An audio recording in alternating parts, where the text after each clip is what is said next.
And it looks like we should be live. Welcome, everybody. I'm Fox with RealMarcFoxx, and this is Crimson Desert by developer Pearl Abyss. I believe it used what they're calling the Black Sands game engine. It's an in-house game engine. It's great in certain circumstances, not so much in others. It's a truly mixed bag. Let me make sure we got everything set up here. We want maximum benefit on my second monitor. An error occurred. Oh, it says it's an error. What? We don't want errors on YouTube.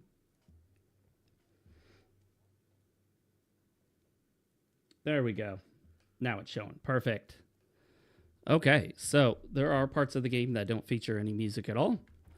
This is one of them. We have to find Graham Alfonso. And while I'm thinking about it, let me turn the audio back up for the voices because I turn them down. I often just watch like a YouTube video or something on my second monitor while playing. And the story really isn't that great. So you may consider just turning the audio on the voices down real low so you can focus on other stuff. Because it's not critical to hear what people say, as long as you don't mind occasionally having to look up where you're supposed to go and what you're supposed to do. All right, so we're supposed to find somebody. Oh, Antumbra's Sword. Defeat Antumbra's Sword. That sounds interesting, but that is not on the agenda at the moment. We're supposed to find some dude. There we go. It's right there. Graham Alfonso. Graham, like Graham from King's Quest V. Arguably my favorite point-and-click adventure game of all time.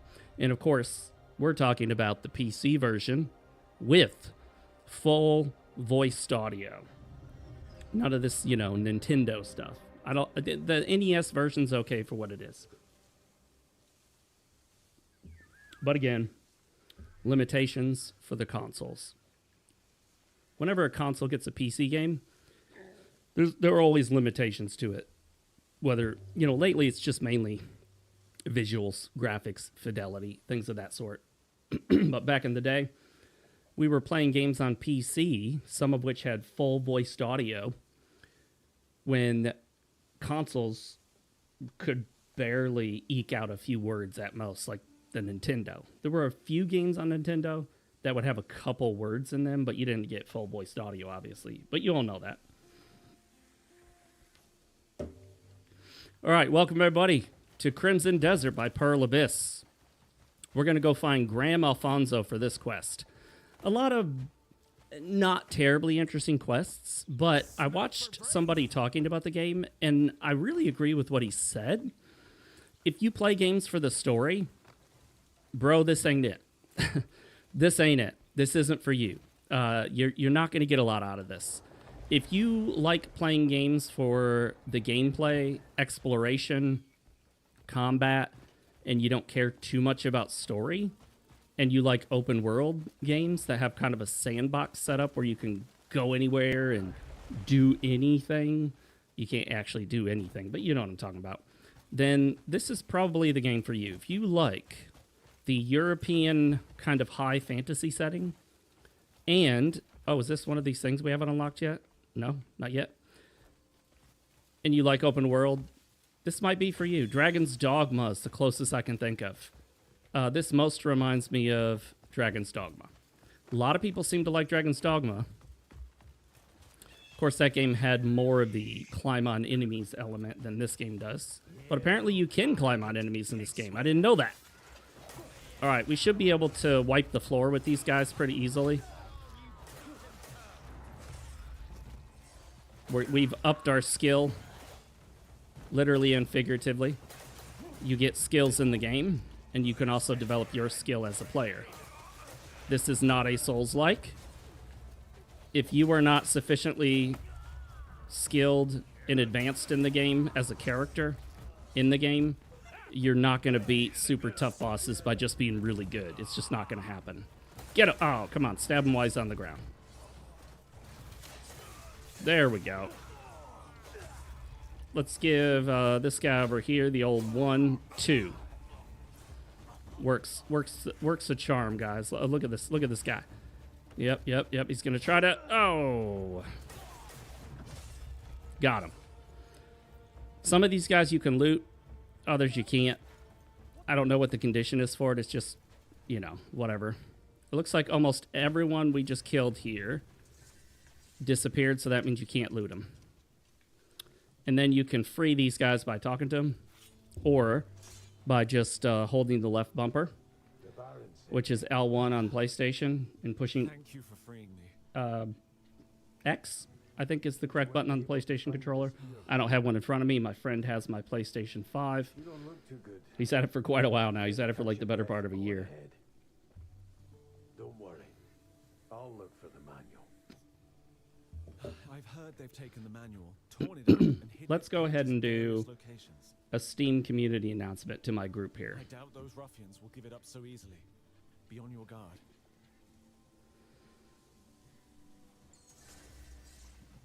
All right, we're going to announce this to my Steam group. Join me on YouTube. And then we'll post the link here. There we go, an announcement put out. And I should post something in the Discord as well. Let's launch Discord. You guys aren't seeing that because this is set to capture the game only. All right, looks like these guys are lootable. No? Oh, no, they're just backdrop. So there's a lot of stuff in the game that for some strange reason you can't loot. Meanwhile, other stuff you can loot. And I'm not sure why that is. It's kind of weird because, you know, there'll be like this display of swords and you could walk up to one and take all of the swords and loot them. And there'll be another very similar display of swords and you walk up to that one and you can't interact with it. There's no interaction. You can't take the swords. You can't do anything with it. It's nothing. So seems kind of weird, but whatever.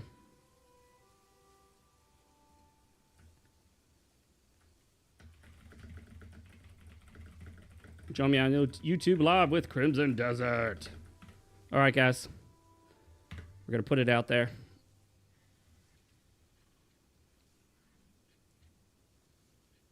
Somebody posted in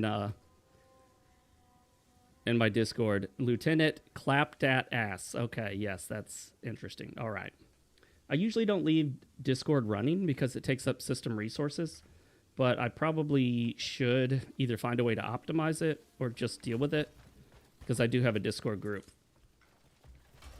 If you find random junk and you don't have an immediate use for it, you can either sell it or you can donate it to your camp to create camp resources. Oh, get down. Get used to accidentally jumping instead of taking things because jump is the same button for pick up an item. Find the first part of the manual. Okay, it says it's over here. We're going to follow quest markers, guys. We're going to do this Ubisoft style. I'm telling you one thing. If you try to play this game without quest markers, good effing luck. More power to you, but that's not my style. This is an unpopular opinion to share, but I'm a fan of quest markers because it makes it so much easier than wandering around aimlessly trying to figure out what to do. And besides, if you don't put quest markers, a lot of players are just going to look up where it is online. So why not save them the trouble of looking it up online? Why make players have to have a Chrome tab open on their second monitor? Just show us. That's my take on it anyway. See how we can pick up these war spikes and other stuff? There are certain weapons lying around that are actually just background noise, and you cannot interact with them. So why you can interact with some and not others, I don't know. But that's just the way it is. Like, all of these I can take, but in many cases, that's not the case. Let's use grapple on this guy just for the fun of it. Oh, we threw him. Don't really need to use grapple on these guys because they're not that tough. Yes! And then sometimes when you grapple an enemy and throw them, it'll knock their armor off. Like, you notice that guy's shirtless? It literally knocked his torso armor off. And if you knock someone down and you go up to attack them, instead of just swinging normally, you will actually stab them while they're on the ground, a downward stab. So the attacks are contextual. Well, now that we're down here, we'll fight these guys down here. The combat's very contextual. And if you're grabbing a guy and you're next to a wall of some kind, you can actually shove them up against the wall. Like, you slam them up against the wall. So for everything right that they, or for everything wrong that they do several things right. It is really a truly mixed bag in many ways, but if you're able to handle the type of game that it is, and you get it, you understand what they're going for, it works. You just have to be ready for it to not be your standard Western developed action RPG. It's different. It's just, it is. So, like, you have to take these arrows one at a time. One by one by one. This guy dropped his sword. We'll pick it up. It's really easy to miss a lot of gear in the game, too. That's a cloth cap. Broken box. You will often aim at completely useless junk. Like, oh, I'm looking at this jar. I can pick up this jar. Remember all those other items we grabbed, those weapons? Look at these weapons. Can't interact with them. So these are just background decoration. These two. But all those others were items we could actually pick up. Hit the wrong button briefly there. Oh, I see I'm trying to parry, but it seems like once you start getting hit in a combo, you have to dodge out of it. Because if I try to parry, it doesn't always seem to work. Using the heavy attack is a much better strategy for those with shields. That's my dog, by the way, right there.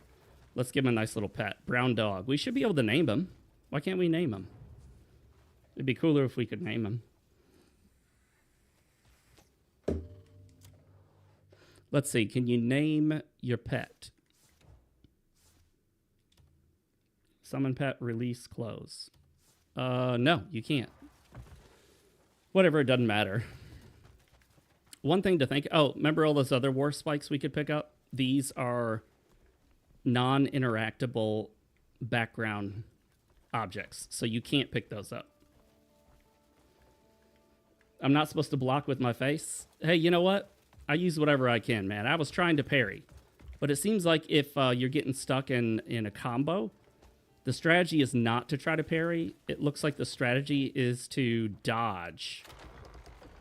All right, so you can go into a lot of houses in this game, but generally speaking, most of them will have a candle, another candle, a lantern that you can interact with, maybe a bucket. A lot of them have nothing. So that's kind of a bummer. Looting is not nearly as useful. And even though this is a bandit camp, we just killed the guys, I can't steal this thing without putting on a mask. You have to put a mask on. And if I put the mask on, I then can be identified as being sneaky, and it may change, I think, the way certain characters respond to you. So not really sure what that's about. Yeah, you know it's the same thing, Viper? Welcome, Jay Viper. Jay Viper's awesome, guys. If we don't have a lot of people here yet, but if you haven't already, make sure to click on his name, go to his YouTube, and join the Viper crew.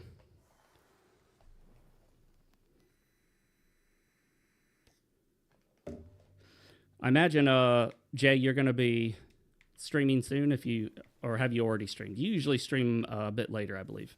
You have a better streaming schedule. I work very early in the morning, so it doesn't really work for me to stream late at night. All right, find the second part of the manual. Did I find it? It's X'd off. Find the third. No, I didn't. All right, so where is this thing? Oh, I found the first part. It just disappears. Okay, good, good, good. Let's go up there. It's only 300 meters away. We'll hoof it. Whoop. I have this dog pet, but I don't notice him actually doing anything. So I don't know what that's about. Jay's going to be streaming in about an hour, so you can definitely check out Jay's stream, unless you want to stay here. Oh man, I'm not gonna make this a competition, but that's the one thing about streaming. It is a competition. You know, YouTube videos are a zero-sum game. I mean, It's not that people can watch an unlimited number, but people can watch your YouTube video whenever it's convenient for them. Put it in their watch later list, watch it after someone else's video. But with a stream, you can only watch one stream at a time. You know what I mean? So streaming's a lot more competitive, and it's hard to break into that because there are just so many people out there with big names in the streaming field. It's an oversaturated market, that's for sure. Everybody and their mom is streaming nowadays. Got him. These guys are just cannon fodder, basically. Every now and then you encounter an elite who starts kicking your ass and reminds you that sometimes you have to actually play skillfully. Oh, shit. This guy might be one of those elite types, but he died quickly, so maybe not. If you're in like a kill animation on one of the enemies, the others cannot hit you. Kind of like if you're backstabbing in Dark Souls, you can't be hit during that animation. So you can use those kill animations to your advantage. And if you do some major attack or hit or throw on an enemy, it tends to affect the other enemies around them as well. Even if it doesn't seem like it normally would, it does. So Jay, you loving Crimson Desert, or are you finding it to be terrible, or the mixed bag approach? I'm in the I like it, but I'm acknowledging it's quite the mixed bag as far as games go. Reminds me a lot of Dragon's Dogma. If the bandit's body just fades away, then you can't loot them. I notice when the bodies tend to stay around, they're lootable. So that's cool, because if you can't loot them, there's no point in walking up to check. So might as well just have them fade out or something. Why not? Jay has given this an 8 out of 10. I'm assuming it's out of 10 and not 100. I really like what they're trying to do. I really do appreciate that they're trying to be different.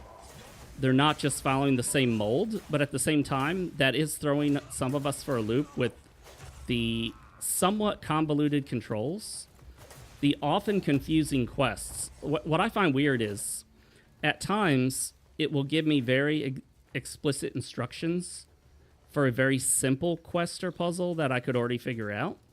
But then other times, it'll give me generic instructions for one that I find far more difficult. Like, for example, it'll be like, cleanse the sanctum.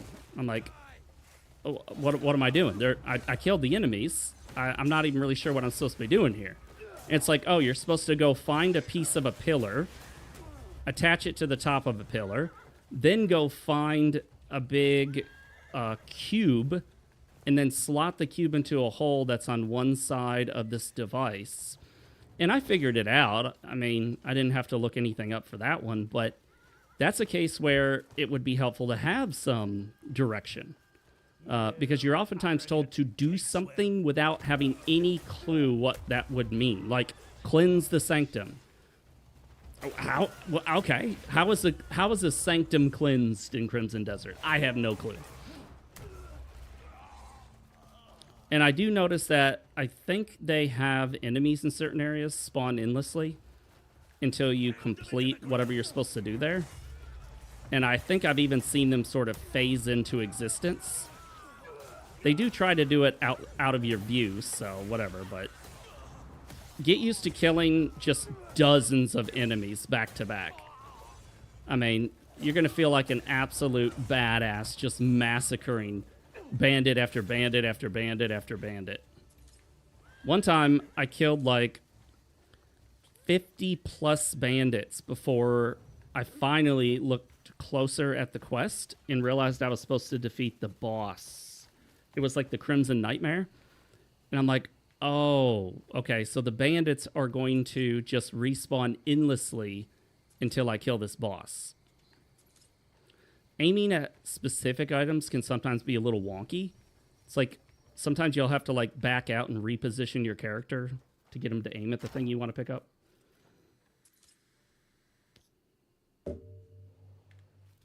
Okay, we need to find the third part of this manual. That's about 600 meters away. Let's take a look and see if we can fast travel closer to it. So there's supposedly a fast travel spot around here somewhere. I think that's what those question marks are. And by the way, I don't know if you know this, Jay. You may already know this, but I believe they added more fast travel points with the latest patch. So they only listed like 3 or 4 things on the patch notes, but they did so much more than what you see in just the patch notes. Why is that not showing properly? Okay, I'm facing away from it now. Is it this way? Yeah. They also sped up how long it takes to look at an item to learn it. Like if you're learning a crafting recipe, it's like at least twice as fast now. You don't have to sit there holding the button just waiting. So somewhere around here should be a teleporter. I believe that's what those question marks are. They're harder to find at night, but I haven't found a way to advance time other than sleeping. Hey, if you guys know a way to advance time, let me know. I also learned, and I didn't know this, that if you're using a gamepad, pushing down on the D-pad locks onto an enemy. I didn't know that. Maybe the game told me at some point. I missed it if it did. Yeah, these teleporter points are just like kind of this stone textured ground and really easy to miss. You could look right at it and not realize you're looking at it if it's a little bit off in the distance. Is that it? No. Wait. No. See, I thought this was it. Let's see where we're at. It says it's south of us. So let's try that. Get up there. Another small annoyance that isn't a big deal is when you're running around in town, there'll often be so many NPCs that you can't get around them without the game registering you as bumping into them. And every time you bump into them, they'll say something, sometimes rudely. And they're like, watch where you're going, or, oh, you trying to start something, buddy? You know, some weird thing like that. And I'm like, dude, I'm just trying to move here, guy. Yeah, there's just so many of you blocking my path.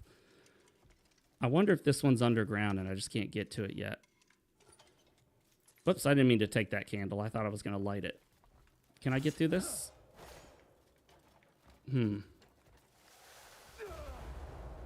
Oh, that shook. So, okay, so it seems like there might be some way to get this to open. But I don't know what it is. Let me try this. Doesn't seem like we can pull it or push it.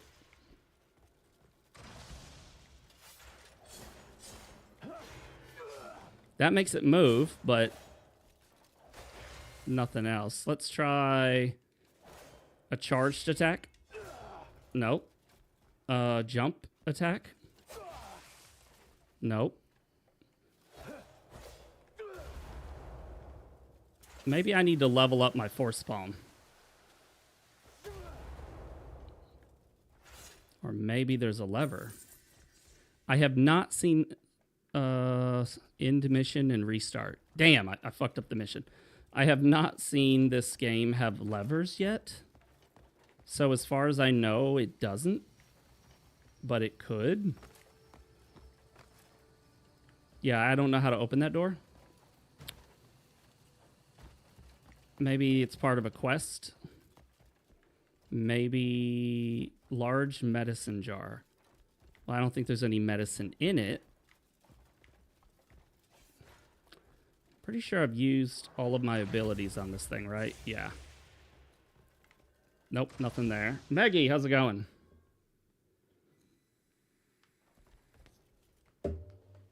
Is it fair for people to compare this to Dragon's Dogma 2? In some ways, yes. It has that fun, big world, lots of stuff to do, but also kind of janky. Controls are not always as responsive and zippy and quick as you would expect. We've learned to expect a certain level of polish from Western developers, almost to the point of sterilization. It's almost like Western devs have kind of created this sterile, super polished, super refined control scheme to where you can pick up almost any Western developed game like this and you know what the controls are. You lock on by clicking on the right analog stick. You run by either clicking down on the left stick or holding the B button. You know what I mean? Like, you can just sort of play around with the controls, and every function, every mechanic, every ability you have is mapped to some button that you'll quickly ascertain. That's not the case here. It's weird. Like, this ability, where you grab something, you would never guess what button you press for that. You push the left stick down. And the force palm, what button do you think that is? That's the right stick. How do you lock onto an enemy? About 30 hours in this game, and I just discovered it today. You push down on the D-pad to lock onto an enemy. Oh, Pearl Abyss, you got me. I would have never guessed that. In fact, I hadn't even thought about it. I'd never pushed down on the D-pad. I didn't even think to try it. And there are weird combinations, like you hold the left bumper to bring up your lantern, but you also hold the left bumper and point at a character to then either threaten them, greet them, talk to them, engage in merchantry with them, if that's a word, you know, activate their shop setting, whatever. So, yeah. Is this guy, is he with me? Win 100 battles or fall in the first. Dude, are you following me, bro? Bro, you following me? It's all the same. Look, leave me alone, dude. Stop following me or I'm going to get a personal protective order. All right, so it looks like I messed up that quest. By the way, I was very disappointed to discover that you can't draw water from a well, at least not in any way that I know of. I thought for sure the game would let you draw water from a well. You can draw water from a well in 1992's Ultima 7 by Origin. In 1992, NPCs had day-night, or the game had day-night cycles. NPCs had full schedules of getting up in the morning, going to work, going to the tavern. So you could even catch an NPC cheating on their spouse, and it wasn't necessarily even part of any quest. You could bake bread by combining flour and water and then putting the dough in an oven, and you're never, ever required to do it. No one even ever tells you can. You could sit in a chair. You can weave wool into yarn, make cloths, and then cut the cloths with scissors to make bandages to heal yourself. It's wild, everything you can do in Ultima 7. There are things to this day. I just learned the other day watching another video on Ultima 7 about the bandages part. I'd never made a bandage. I'd always just use health potions and whatnot. That game world has so much interactivity. You can smith your own weapons by, you know, heating up the forge with the bellows, putting the proper piece of metal on it, heating up the metal, then hammering the metal, and then putting the metal in water. You can take a bucket of water and put it in the little, like, blacksmith trough. Yeah, I have, Jay. The Steam reviews have changed a lot. And I think part of that is people had to adjust to it. A lot of people that left the negative reviews, I think they picked this game up thinking, hey, this is going to be like The Witcher 3. This is going to be like Red Dead Redemption 2, you know? This is going to be like a standard third-person action RPG that I played. They got it, and it wasn't what they were expecting. And so they refunded it in the 2 hours, and then they complained about the controls and any visual issues or performance problems or what have you. And I'm not going to say that it doesn't have issues. It sure as hell does. I cannot find this teleport point. I assume it's in here. Oh, it's that one in the cave. Yeah, it's in the cave. I don't know how to get in that cave. Screw it. I'm all about being open to criticism, even of stuff I like. Like, some of the movement in Expedition 33 was wonky. Like, the way you'd move, sometimes your character would kind of, like, get caught up on weird parts of the environment. The way you jump in the game, and then sometimes you don't quite land properly or whatever. That game could be very janky. But I absolutely love Expedition 33. If I had to say I had one favorite game of all time, if I had to say one specific game, I'd probably say Expedition 33. All right, what was the quest we were just doing that I screwed up? I can't even remember what it was. Now I don't know how to get back to it. Dang. Oh, well. They want me to play some stupid-ass card game. I don't want to play your card game. Meet Williams Lieutenant. We'll go to that one now. 900 meters. Oh, yeah, we're going to fast travel that. Oh, by the way, people have talked about how the mouse and keyboard controls don't have set shortcuts. They appear to now. If I hit J, there's journal. If I hit M, there's map. If I hit I, there's inventory. Obviously, skills isn't S, it's probably K. Let me guess. Yes, skills is K. Others, I don't know what that would be. It's not O, P, U, Y, T, LMNOJ, LGBTQ, IAP++. But if you're on gamepad, push and hold start, and you get a quick menu on the side. I found that by mistake. I don't know if they ever tell you that, but yeah, there it is. All right, let's see where we're going here. We need to go up to the Broken Trail, so let's jump over here so we don't have to run around all the crap at the town. I hate how long it takes to teleport in this game. They need to fix this. The game shouldn't take this long to load on fast travel. And yeah, the animation is cool, but by the 37th time that you've watched that animation, it's not cool anymore. It's just annoying. So I'd rather they do it Legend of Zelda Breath of the Wild style. Quick little animation and boom, you're there.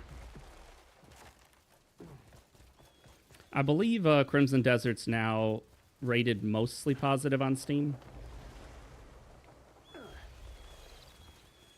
And I do appreciate that Steam, and correct me if I'm wrong, I don't think they've changed this, lets you go back and adjust your review. I also like that they're now allowing people to include the hardware they played on. I think that's very important.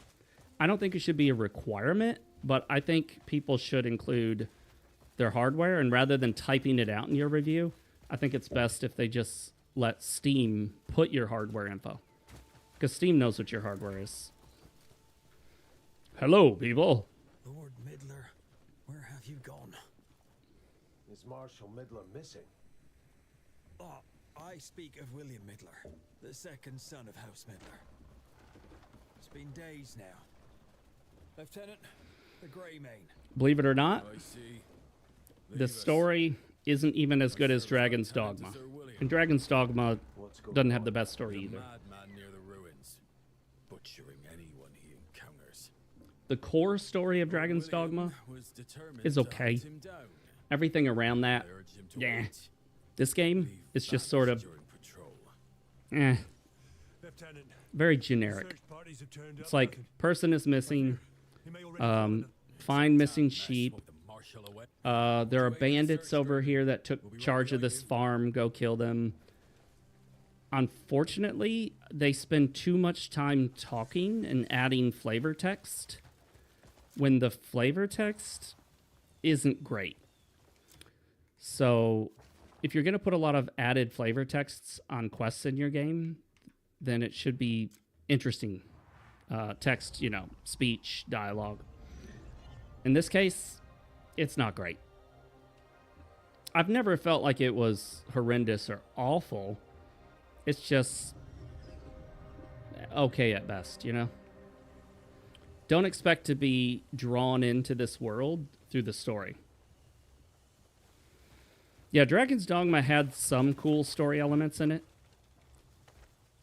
The way Dragon's Dogma starts out is very interesting. With the dragon stealing your heart, you're like, dude, how am I still alive, bro? But unfortunately, Crimson Desert doesn't start out even very interesting. I mean, you're fighting some guys, like you talk to some guys, then you fight some guys, you get overpowered, they kill you, and then you're back alive and go do some menial quests. Go find a missing sheep, go get a cat on a roof. Now those turn into a little bit more. Give some money to a beggar, turns into a little bit more. Go rescue this woman held captive in a sewer. It does turn into more. But at the same time, the impression you're left with is that you're just doing a bunch of goody two-shoes, help the public kind of quests. Go rescue Timmy from the well. Little Jimmy's sheep is lost. Could you go search for little Jimmy's sheep? And you can skin animals that you killed, collect bones, hide, meat for cooking. This is your basic walk speed. It's extremely slow. You tap A once for a non-stop sort of jog, and then you tap A again to run, but it drains stamina. And you start out with very little stamina. Even after leveling it up a bit, I still feel like I don't have enough stamina. I think what this game could do with is unlimited running when not in combat. There's a mod for Dragon's Dogma that does not use your stamina while running when you're not in combat. And I always install that when I play, because it just takes so long to get anywhere in that game. I will say that a lot of the time you spend in this game is just sort of absorbing the environment and being immersed in the game's world, moving from place to place, interacting with stuff, finding things. Like, I stumbled upon this random boss fight in an underground cave next to a waterfall. And I'm not sure if there's even a quest for it, but I just happened to stumble upon it randomly. I ended up not being able to beat him because I couldn't really do much damage to him. He was like a rock creature. So I decided to leave that for later. There are some areas in this game that are not new player friendly. So you have to increase your character's abilities and skills. I will also say this. Something to be aware of is basic things like being able to quickly switch a weapon or quickly draw a weapon are tied to skills that you have to level up. Double jumping is tied to a skill that you have to level up. I recommend you get that quickly. Doing an evasive roll is a skill that you have to put points into. So there are some things in here where you're always going to want them. Like, always going to want them. So these are things like you immediately want to go in and get as soon as you can. Some of them not so much, like unarmed combat. I don't plan on using that. Grappling is supposedly overpowered, so you want to get that right away. You can upgrade it further if you want to, but you at least want to spec into it 1 point. Guess I'll put one more into it. There are lots of little animations, like when you increase a skill, it has to show you an animation, but you can skip it by hitting B. And same thing with cooking. It wants to show you a little animation for cooking, and you're just going to want to skip it. I get it. I get showing the animation. It's just when you've cooked your 470th meal, you're really, really effing tired of having to skip that little animation thing. And then after skipping the cooking animation, you have to watch the animation where it shows you what you cooked. And every time it shows you what you cooked, you see the food and it's in a low res texture, and then it quickly pops into the higher res texture. So it's that texture pop in that for me happens almost every time. And it's definitely not my system. I've got a pretty fast NVMe M.2 SSD. I've got a Ryzen 7 9000X3D, the second fastest gaming CPU. And I also have the second fastest, best graphics card on the consumer market, which is the RTX 5080. So watch this. You ready?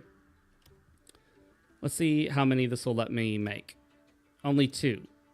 Okay. Well, we'll do this. So you can skip this first animation, B. Then it has to show you that, oh, it looks like the texture popping didn't happen there. That's good. Maybe they fixed it in the patch. So let's do it again. Only 2.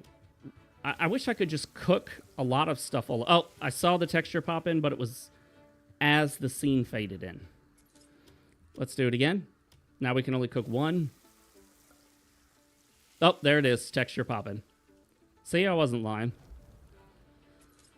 So I have to cook a lot, especially for bosses, and this just gets tiring. I wish I could cook a whole bunch of things all at once. Like, just select a bunch of things to cook and then cook them all at the same time.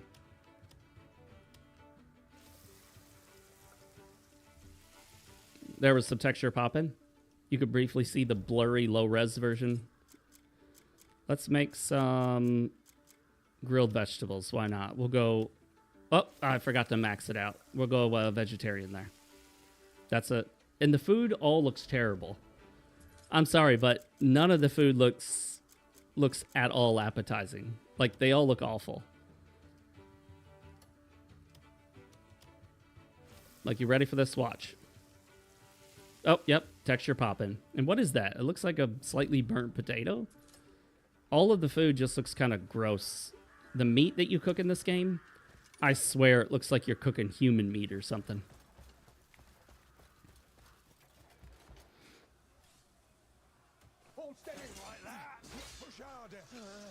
Lots and lots and lots of cutscenes. Lots of walk and talks.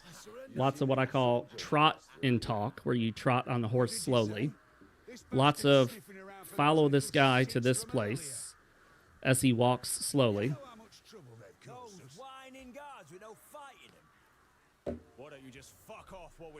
I like this outfit because it covers my face and it just makes me look like such a badass that you can't tell what's under the helmet. Like, I want to roleplay this guy, and he runs around saving people and doing good deeds, but he never talks. He never takes his helmet off. He never says a word. No one ever knows who's under the helmet. He's the mystery man under the helmet. To be honest, though, that helmet would be a huge limitation because of how much it would restrict your vision. You wouldn't be able to see enemies around you very well. Let's see if we can grab... Is there something up here to grab? Old wooden beer mug. Sometimes I want to grab that thing in the middle. Is that a piece of bread? How do I see? Like, I'm trying to aim at it, but I guess... Wait, hang on. I got it there. Oh, there it is. See how weird that was? I had to tilt the camera all the way down on top of it to actually aim at it. Go to the abandoned castle ruins. You can just wander through the game. I've heard some people say they stopped really doing quests and they just wander around and just stumble into stuff. That's a thing you can do as well. Oh, shoot. That's new. Can I fight this thing? Oh, shit. I'm almost dead already. Dang.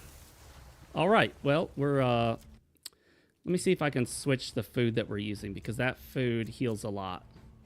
I don't want to heal that much all at once.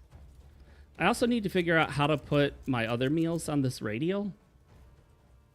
I haven't figured that out yet.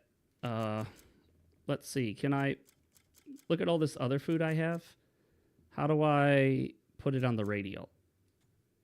Holding A doesn't work. Hey, Drunken Dwarf, how's it going? How do I assign different food to the radial? Close, stat details, discard, group. Nope, that doesn't work.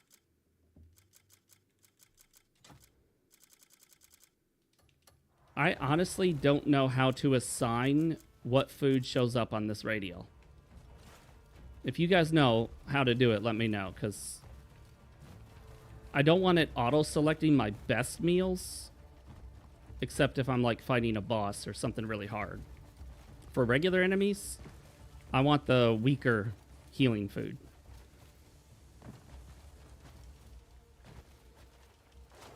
Double jump is so awesome. Hey, look, we stumbled onto a teleporter. That's always awesome. It's very satisfying to hit a teleport point, a warp point.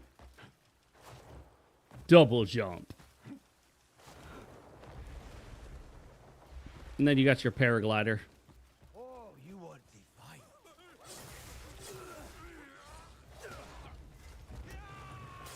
There we go.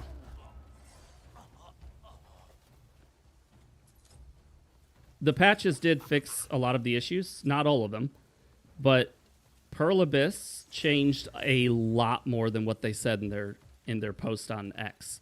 They modified a bunch of stuff, and they didn't specify it all. So it's really cool to know that they changed quite a bit. I'm trying out some different moves here. This is the charge attack. Any more enemies nearby? Yeah, there's one. Let's lock on them. Oh, man, he blocked it. I'm out of stamina. If you see the, like, green wisps of color when you dodge, that means you perfectly dodged an attack. Do we need to rescue this guy? No, he's just going to sit there and grovel. Oh, I'm so terrified. And when you stumble upon these things you can use to upgrade your abilities. They're very valuable. And then there's a sword here to pick up. So far, most of the weapons I've found have all been like copies of the same ones. But occasionally you'll stumble upon one that's a unique item. Like I went and stole this one from that grave robber rock boss. I just ran past him and grabbed it. Where is it? Oh, it's right here. It's my, what's it called? Sorcerer's Staff. Works as a spear. So you can change to that in the radial and then use the spear, but you don't have the shield available. You can block with it, but you don't have your shield.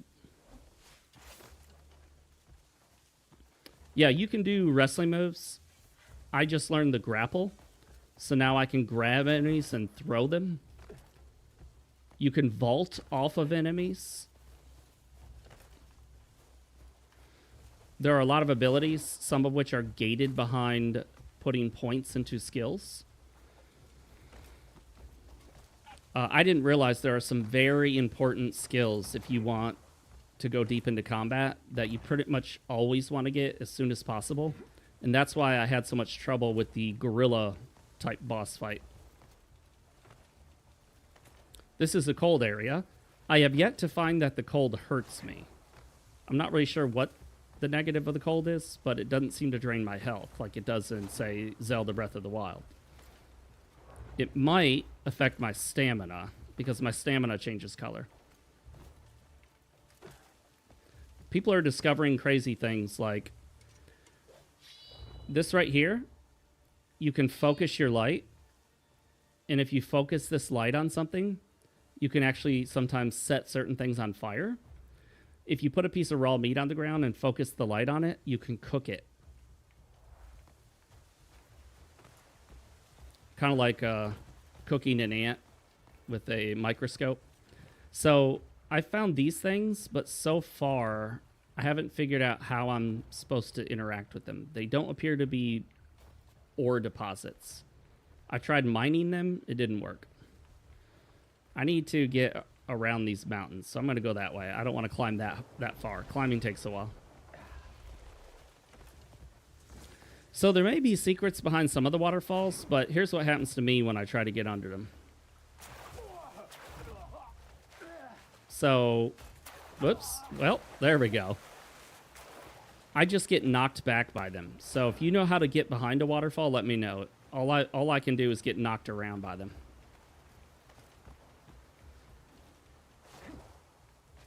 It was quite shocking when I tried to run through the waterfall and it knocked me back. I like in Shadow Warrior, the original Shadow Warrior, if you go behind the waterfall, there's like this anime chick taking a bath back there.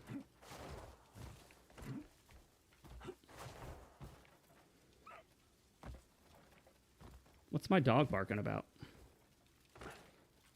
he saying he can't handle this climb?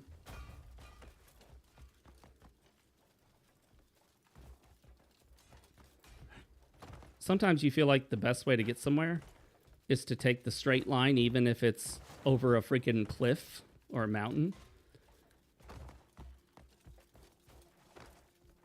And there's usually a way to run around, like with a horse, but I prefer to just go the straight route and climb the mountain that's in my way.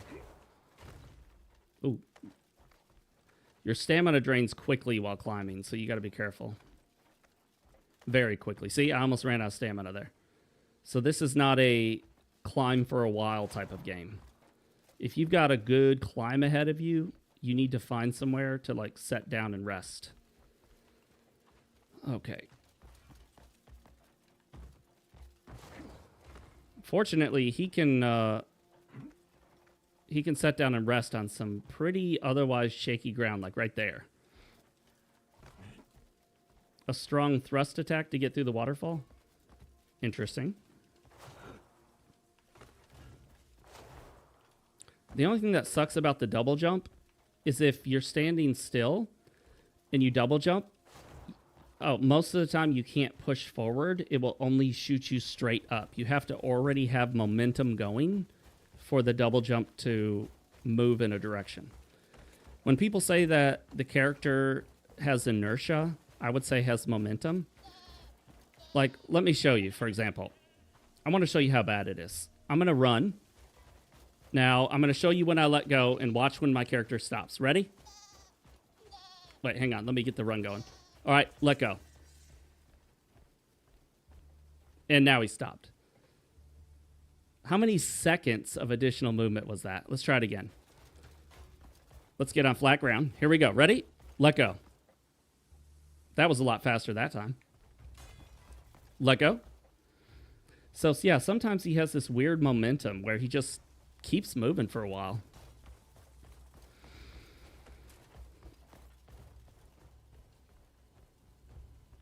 Oh, yeah, there it was about 3 seconds of additional momentum after I stopped pushing on the analog stick. All right, well, we didn't take the front door in here, that's for sure. Search for the Williams traces. Get up. This is also the kind of game where you can get stuck on little parts of the environment. And like to get around in a house, you might have to jump to get between 2 chairs. It's also the kind of game where you can do this, where you can just sort of jump on and climb onto almost anything. Assassin's Creed style. All right, let's see here. Let's do a jump attack. Ready? If I do a jump attack, it always kicks out that radio wave, or it usually does. Oh, shit.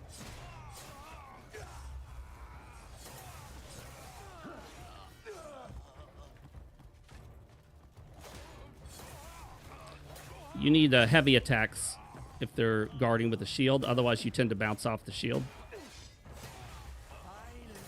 Oh, he got me. Oops, I hit I hit it at the wrong time, damn it. There we go. I'm not a fan of those quick times. I'm not expecting them because they happen so rarely. Damn, this dude is a little tougher.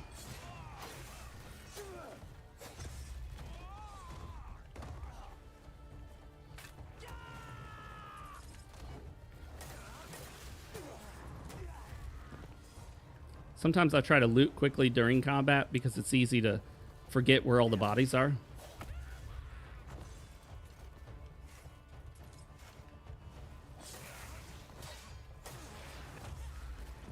And there are occasionally elite enemies. And man, they can kick your ass if you're not careful. They have these massively long combos. And they can combo you to death in one shot. In one series of combos, you go from full health to dead. Pick up the carrot, the small battery. Did that say battery? And yes, sometimes you literally knock the armor off of them. Is there enemy scaling? I don't think so. But there are areas that have much harder enemies. because I wandered into one camp, and every one of those bandits was kicking my ass.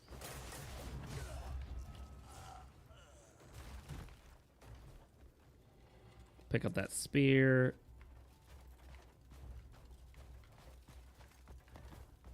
Actually, it looks like our target is over this way. You notice this is a snowy area. I have not seen a desert in this game yet, but there is an area on the map that says desert, so there should be a desert. Notice when I killed that guy, it knocked the guy behind me back, which I think is really cool. Oh, a torch. I don't think I've ever picked up a torch before.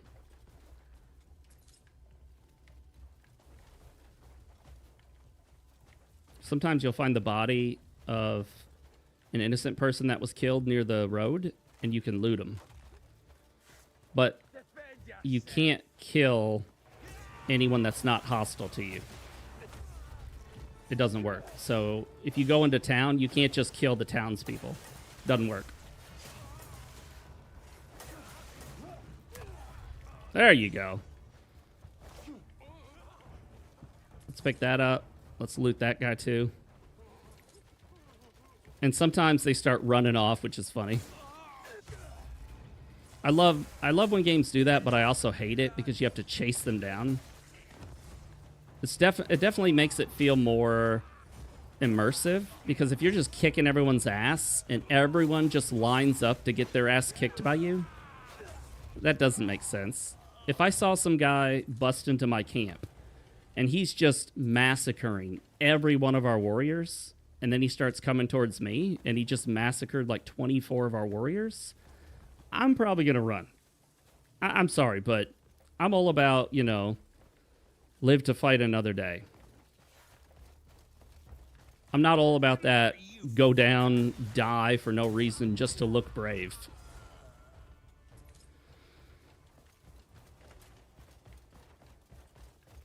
All right, let's go see what we're actually supposed to do here.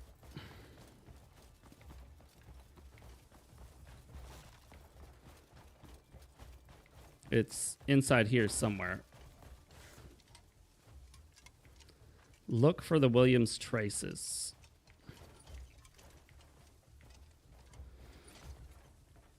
Oh, these are Hernanian guards. Oh, is that him? It looks like it.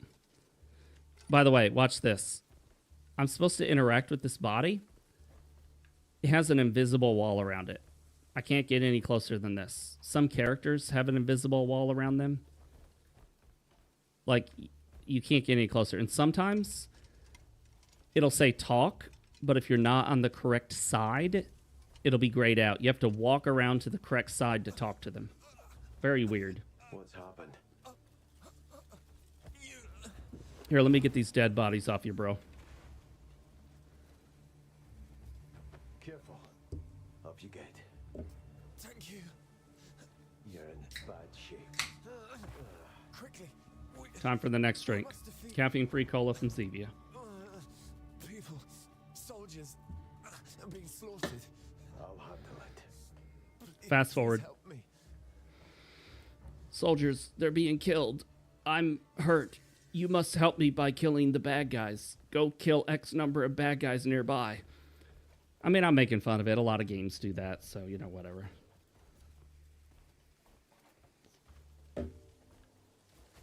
If you're expecting Witcher 3 levels of quests here, you'll be sorely disappointed.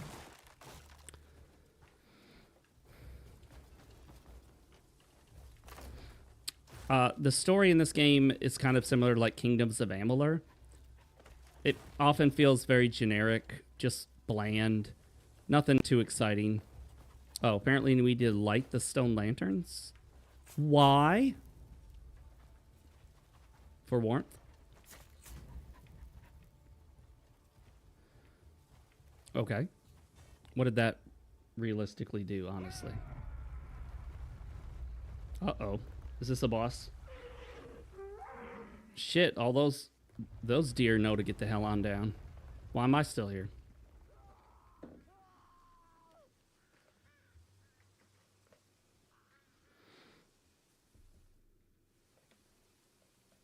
Oh, and then when you capture an area, it shows you leaning up on a wall.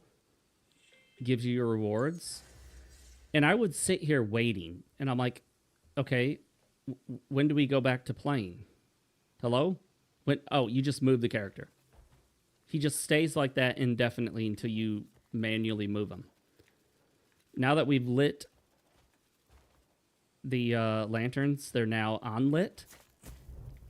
So that's weird. Okay. What was the point of lighting them if they just stopped burning? Defeat Sigurd, the Stag Lord. That's the kind of thing you save the game before doing. Although the autosave does a good enough job, honestly. If you can't beat the boss, you can give up, and it kicks you back to where you were, and then you can go back in later. Another scavenger here to pick at the bones of my kingdom.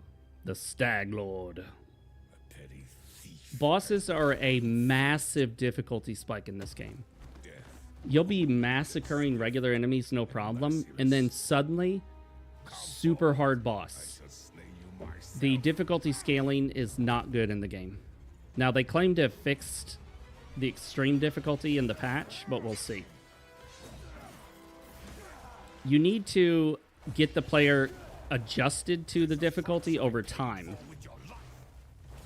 So, introduce the player to increasingly difficult enemies. Don't just have the player fight easy cannon fodder and then boom, super hard boss. Oh, shit. Got him with the parry. Oh, wow. Did they make it this easy? He's going to have another health bar. I can almost guarantee you. Most bosses have multiple health bars. All it does to take down one health bar is make him... Oh, that gives... Oh, that's spirit, not health. All it really does is enact a cutscene in which you then start another fight. Like, it's like phase 2. Oh, I couldn't dodge in time. Hold RB plus RT. So hold right bumper and right trigger while using turning slash to follow up with the downward strike. Ooh, combos after combos, man. Oh, what the? He took out my full health bar in one shot? That is insane. You can also heal, even like on the ground or while fighting.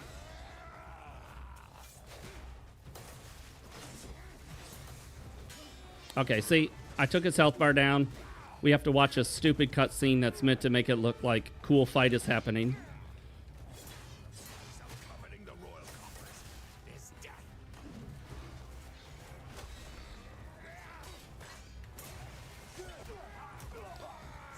Oh, shit.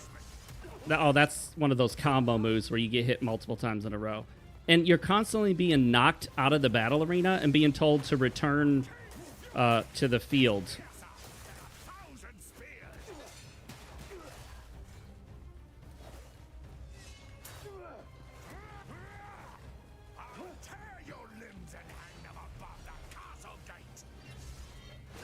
Whoops. I tried to parry that. I don't know if you can.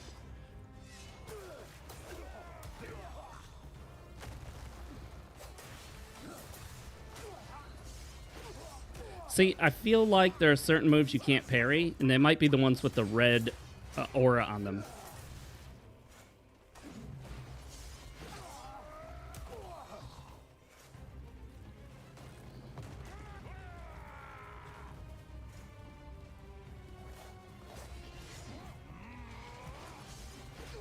Oh, I felt like I dodged that one on time, but it didn't work. Oh, I phased through him there. Nope, couldn't parry that one.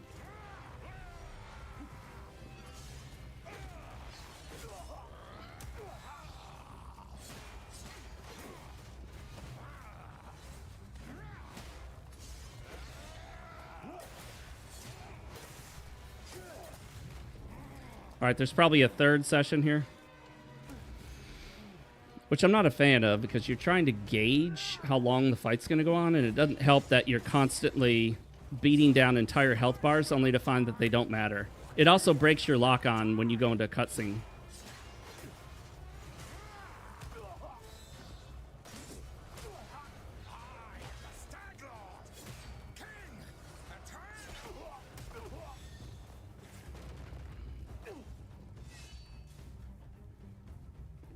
The lock-on doesn't really work well, in my opinion.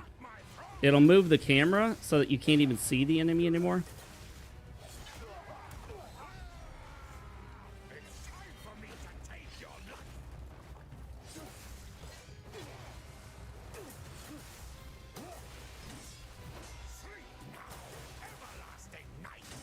Damn it, I was trying to charge up and that was not a good time to do it.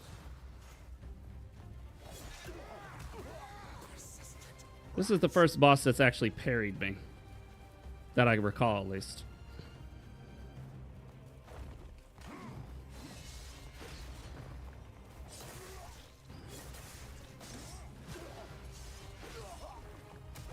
And it does seem like you get caught in combos where you're just kind of screwed at that point.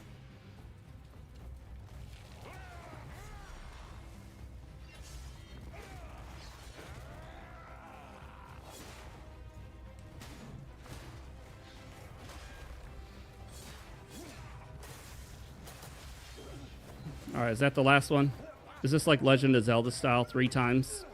Yes. Suck on that, Stag Lord.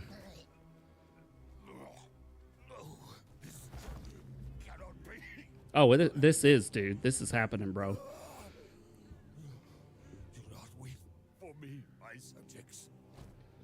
Have no fear. I shall not fade.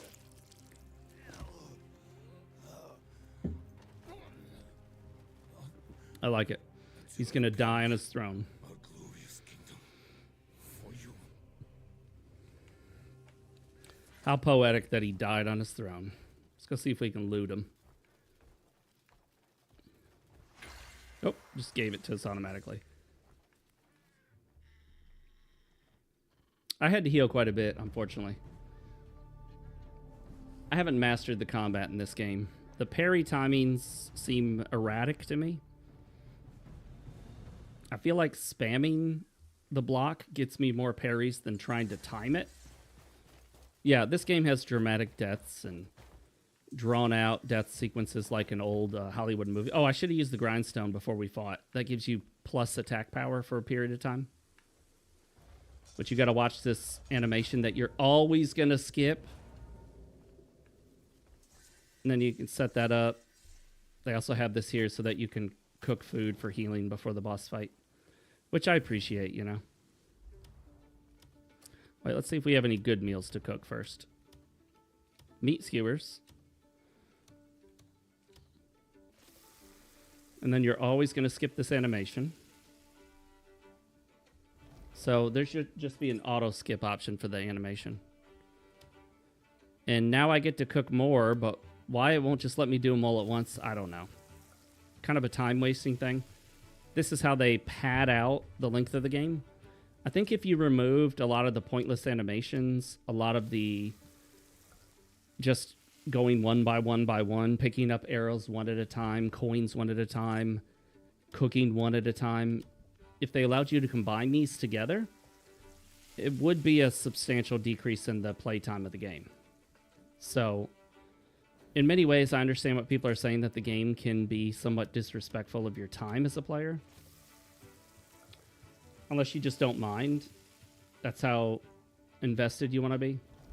That's some gross looking meat, dude. I'm going to be honest.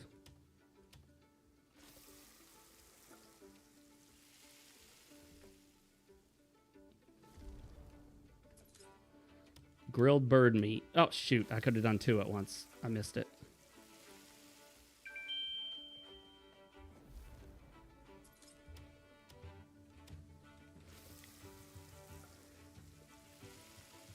And then I love how the texture starts out in the lower res blurry one and then quickly pops into the higher res texture. So you can see how this game has 100 to 200 hours of content. Yeah, a lot of it is padding. So That's health plus 60. Yeah, that's good for fighting regular enemies, and you just need to top off your health. For bosses, you want something that'll heal you a lot.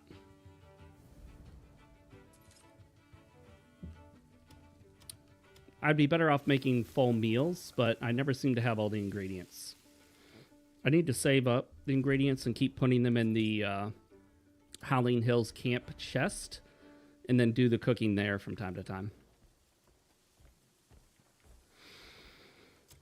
Okay, so we have this thing. We need to look at it, I think, to get the skill point.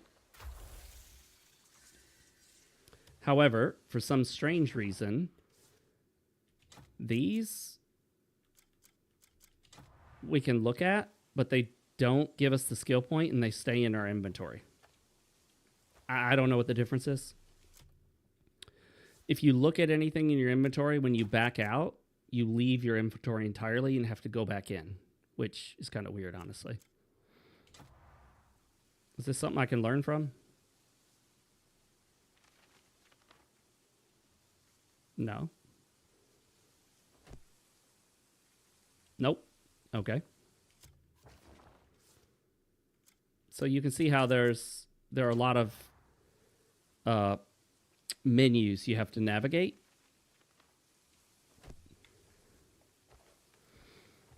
And that's where a lot of time is spent as well. So we have that done. There's also this thing where you can send out your companions and they can help like build stuff and farm and do all sorts of other things. The soundtrack for the game is okay. I like the songs that are in it. I would say that they reuse a lot of the same songs. I would prefer that it have more music. But there are definitely some good songs in here. There's also one song that sounds to me very similar to the Witcher Kaer Morhen theme, Witcher 3. All right, where is this quest? Oh, it's down there. Okay, we'll go to this teleport point. There is some more ambient music. There are some pretty catchy, more melodic tunes. If anything, it needs a little more musical variety.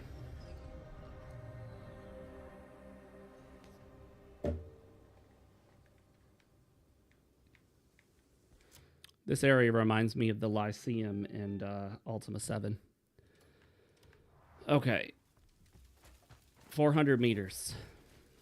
I could call my horse, but I usually prefer running on foot, especially since I can just climb mountains instead of having to go around them.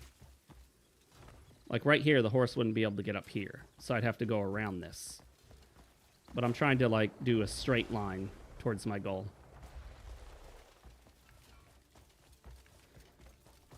Is this game worth $70?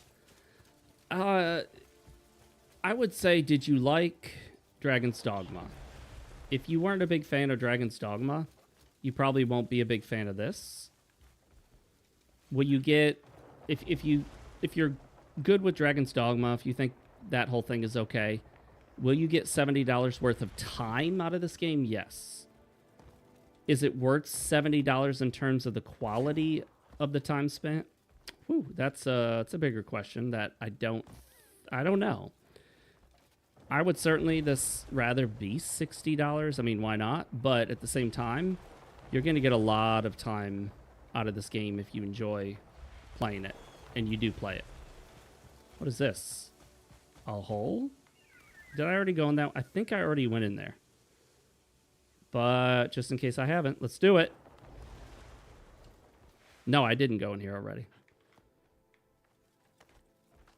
Let's get up there. Oh, wow. Okay, I'm dropping below 60 frames a second because of the darkness down there. The only times I drop below 60, in fact, the only times I really see below 80 at this point are some of these indoor areas. I wonder if I can mine that. No, that's just light coming from up above. I could try moving that pillar. Is there anything down here to do? Maybe this is like a quest area and I got here before I was given the quest. Am I screwed? Am I trapped in this hole forever?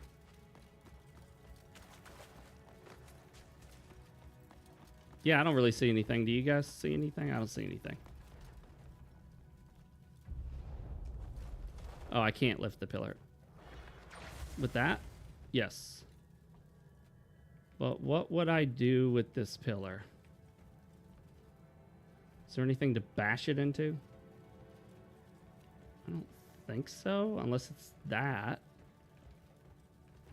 No, that doesn't do anything. Do we use this to get up somewhere? If we want to get out of this thing? Maybe.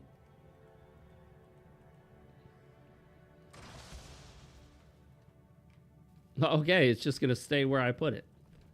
All right, that works for me. Whoops, that's not what I meant to do. Let's try that again. Well, that won't work by itself, so what we'll do is we'll double jump. And then we'll do that. And then we'll jump on that. Maggie says, still waiting for Arc Age Chronicles that has been delayed. Oh, I don't even think I've heard of that game.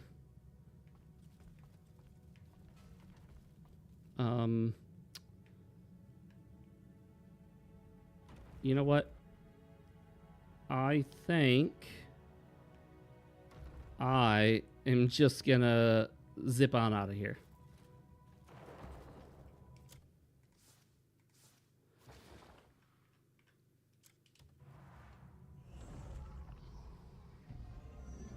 Yeah, I'm pretty sure I'm stuck. I don't even think I can get out even if I use Force Palm 3 times after a double jump. Oh, yes, I heard of that original MMO, Arc Age, but I've never actually, never played it. I saw some stuff about it back in the day. So let's go back to that spot. Hopefully that wasn't the actual quest. No, we're supposed to apprehend an outlaw. This outlaw is pretty far out there. Look at this ostrich.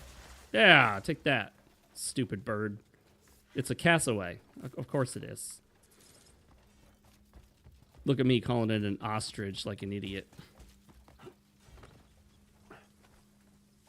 You know what? Maybe I can boost my view count on streams by getting hate watchers. Like, I'll do a stream called, like, Let's Riff on Marathon. And get some Marathon simps to join and hate on me for hating on Marathon. I'll get a bunch of hate watchers. And I'll have, like, this DSP kind of thing going.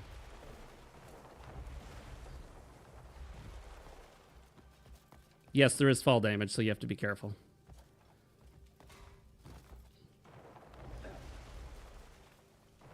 I do like this paraglider type mechanic because it makes it so much easier to traverse without worrying about falling and dying constantly. All right, so our quest is over here. Whoops, sorry, dude. So easy to bump into people. What is this? Honey, I'll take that. What's that, a honeycomb? Beehive. That's not a beehive, that's a honeycomb. But whatever. I'll let them claim whatever they want to claim. What are we supposed to do here? Apprehend the outlaw. Oh, is that him? Yes, it is. Let's get his ass.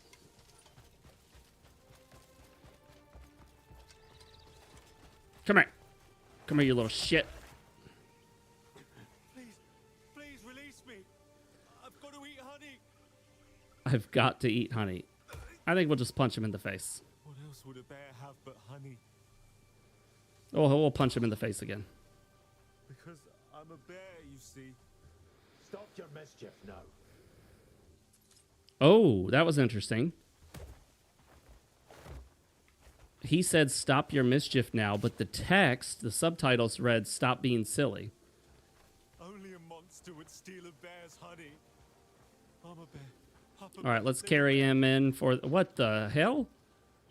I'm supposed to get him all the way back there? That's like 2,000 meters. Can I fast travel with him?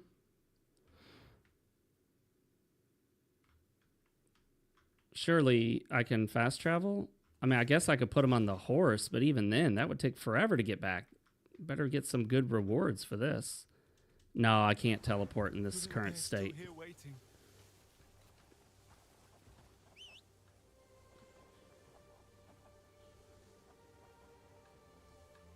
Oh, a Destiny-style MMO. So not quite, you know, not World of Warcraft. All right, this is going to be an adventure getting back.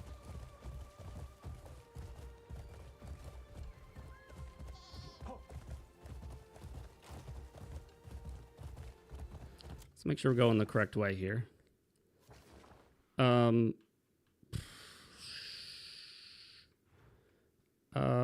Is there really a best way? Damn, do I really have to go that far?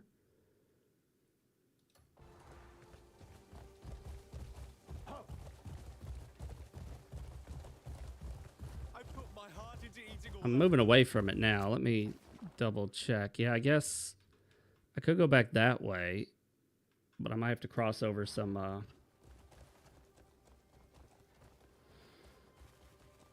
Yeah, see, I can't cross over the mountains. I better get some good shit for this. This is a long trek.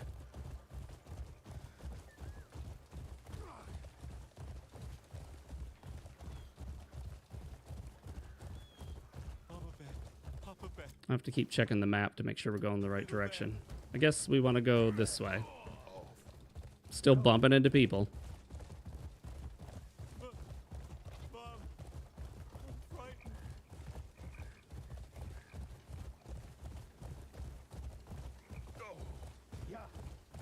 Idiots standing in the road and, you know, well, you're going to get bumped by a horse. Come on, dude, get out of the way. Okay, so I guess we go this way. I beg you. Well, no, that's some sort of cave right there. I kind of want to explore that, but I got this guy on me. Run. Mom, I'm frightened. And, of course, the guy's going to keep yakking the whole time. Oh, now I'm turned the other way. I really don't need him repeating the same lines over and over and over as we travel. That's not sweetening the deal. Oh, Mom, please hurry back.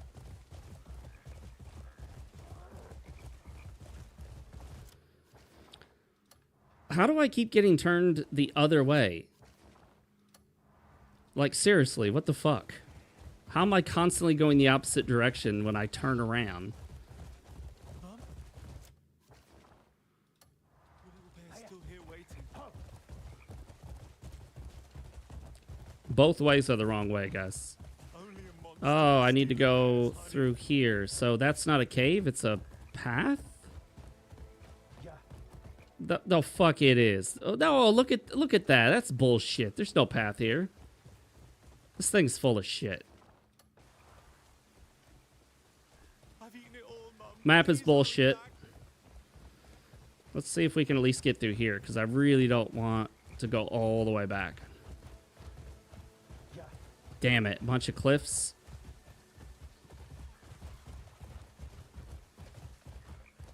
Maybe there'll be some way through it. Okay, is the game glitching out, or is it supposed to look like that? I think the game's glitching.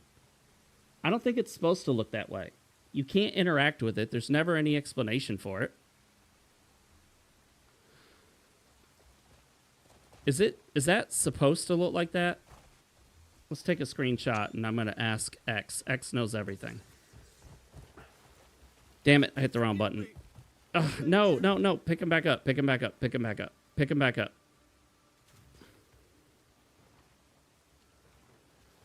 All right, now get on the horse. Oh, Mom, please hurry back. Now jump. Jump. Jump.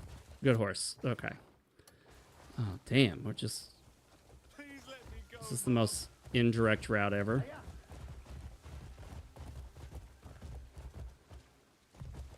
Mom, Oh boy, this rain's making it hard to see. back now. It's like trying to drive in heavy rain. Realistic. It's realistic, guys. It's so realistic. Are people really talking about how Red Dead Redemption 2 has a better horse because the horse had testicles? I'm hearing people talk about this, and I have to believe this is bullshit. Like, no way do people care about this. Where's this fucking road that's supposed to be right here next to me? I don't... Is that it?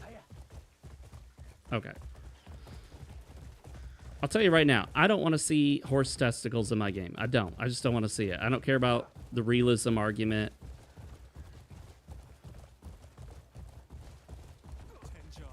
I would call that too real. There is such a thing as too much realism. Imagine playing Ex Voto or 1348 Ex Voto, and once a month, Aita, the main character, has a period. I'm like, I don't think that would make the game better. Realistic, yes. Better? How much more must I eat for you to come back, Mom? Why don't we start putting in a mechanic in games where you have to take a dump and you have to pee based on how much water you drank? I put my heart into eating all that honey. Yeah, who was the guy that talked about the horse testicles? Because that is another level of stupid. I've had loads of honey. Come back now. I'm convinced the Baldur's Gate 3 bear scene, and I think actually it was confirmed, was designed to stir up drama to boost sales. Because he knew it was going to get everybody talking. Charles, Mom. You swore you'd come back. I finally picked up Baldur's Gate, but I got about 8 hours in, and I sort of fell off. I like Divinity Original Sin 2 much more.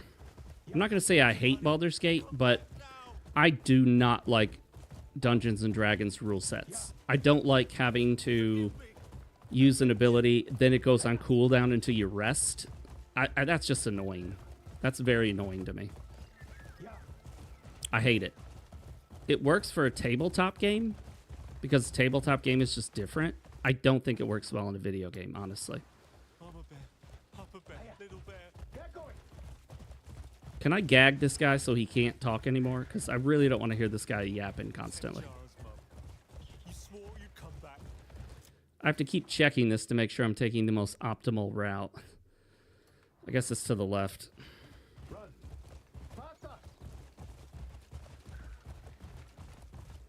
Oh gosh. This way. This way. How many times is this road gonna split, man?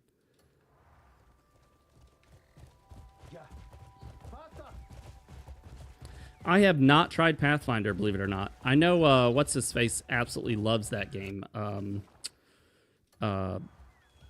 Mortismal Gaming.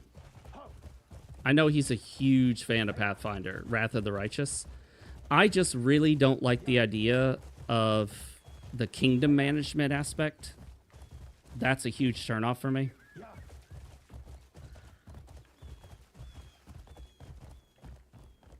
Well, hello there, everybody. I'm going to knock you all over with my horse. Hope you don't mind. Excuse me, coming through. Important business. That didn't take as long as I thought it would. It just looked more brutal from a distance. Can I do this on horseback? No. Okay.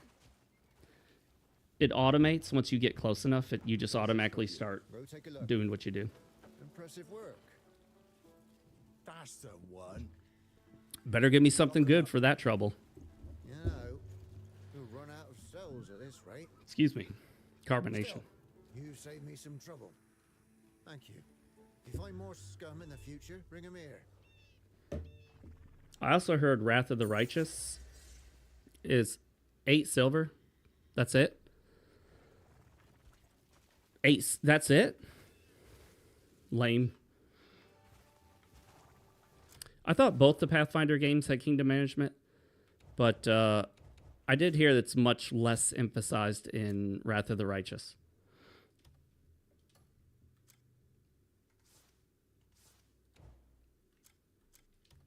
House Celeste is all bounties, it looks like. It doesn't say where they are. You have to click on them and then look at your map to know where they are, which is kind of annoying. Okay, so I've completed those, looks like. Let's see, House Roberts. I need to do the dispatch to construct a mission, whatever bullshit. I don't have enough resources at my camp for that yet. Find the third part of the manual. Okay, let's go back. That's the quest we were doing. This game needs a dedicated map button. Let me tell you what should be a dedicated map button. The select button. You know what it does? Changes your field of view. Why is that a dedicated controller button? It really doesn't need to be. How often are you going to change your field of view? That should be dedicated to map because you're going to constantly check your map. So putting map on a single button press is a great idea. I guess, is this one closest? We'll go to that one so we can open up some more of this fog of war on the map. What do you think of Pathfinder Wrath of the Righteous? I've been told it is super complex and not friendly to newcomers. Like there's a ton of stuff to learn. That it's got a giant, what's the word I'm looking for? It's got a giant learning curve, is what I've been told. I mean, there's a bit of a learning curve to any deep CRPG, but a game like, say, Divinity Original Sin 2, there's a ton of stuff you can figure out, but you don't have to, especially if you're not playing on a higher level like Tactician. If you're just playing on normal or easy, you don't have to master it. But I was told with Wrath of the Righteous, you've got a lot you need to learn, and there's a ton of mechanics and stuff that goes into it. Whoop.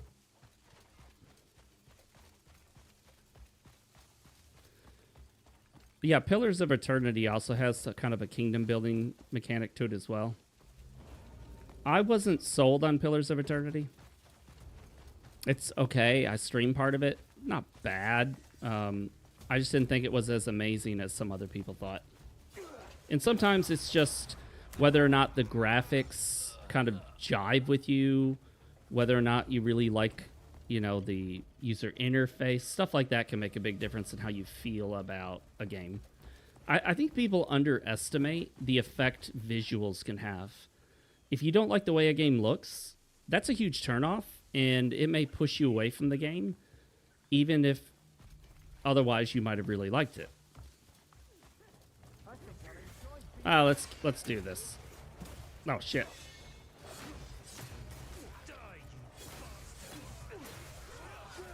This game also has a ton of language. Like, they're using all sorts of cuss words. They use the C-bomb. C-U-N-T. They love using that. Shit, fuck, ass, bastard. I mean, they even make up insults that aren't even real English insults, but they sound insulting.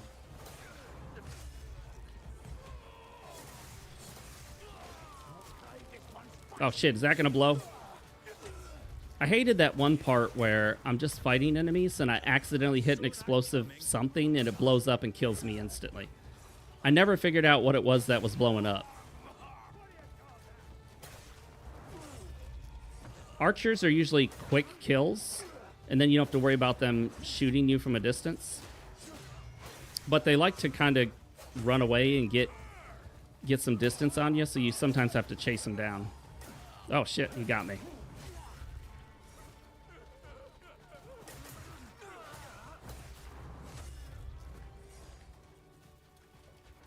This guy ran over here like the chicken shit he is.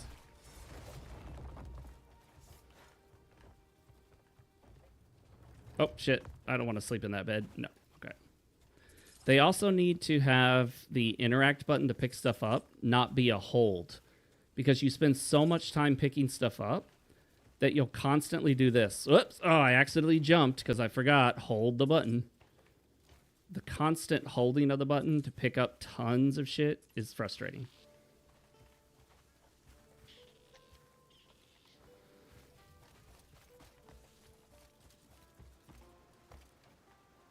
The music playing right now is really good. The problem is when you go into your inventory or your map, the music stops. Dead silence. I find that very immersion breaking. It feels like the game is, it feels like you hit the pause button on an NES game. They need to keep the music playing when you're in the menus. I think that's very important. Hey, let's level something up here. Keen senses is all the way. Have I maxed out armed combat? Yes. See, I don't shoot arrows enough to really worry about speccing it. Can I upgrade the shield bash? No, that's a one-time doodad. RB and RT to perform a spinning overhead strike that sends enemies flying. I forget that I have that. Of course, I could just increase my stamina. Yeah, let's do that. And the other bummer is the music is always very quiet. So I go into the settings, but the music's already at 100. So the only other thing I could do is turn everything else down and turn my system volume up. The music needs to be louder, in my opinion. Oh, the photo mode listed as beta. By the way, I realized they added something to this screen.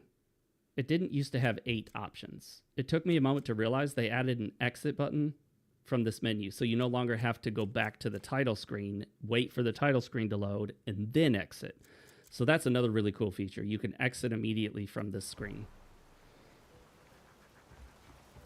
If you jump on the edge of that waterfall, it will instantly suck you down, and you'll fall all the way down there. Stuff you kind of just discover. Oh, shit. He grabbed me. Oh, that's an elite type dude right there. They're very, very tricky. Although he died much faster than usual.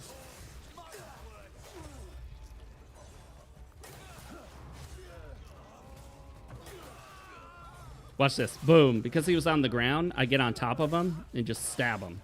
So there's some contextual elements to combat, which is really cool. Let's go get this guy. No, you don't.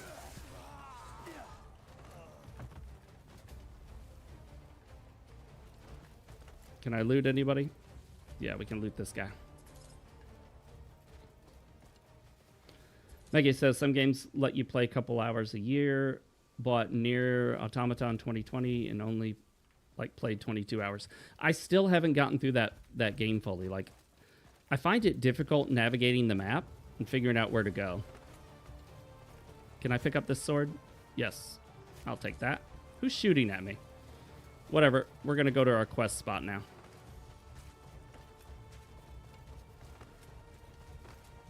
If you try to jump this fence, it won't work. If you try to jump right on top of it, because you'll get stabbed by the sharp spikes at the top. But you can jump completely over it. Well, I missed.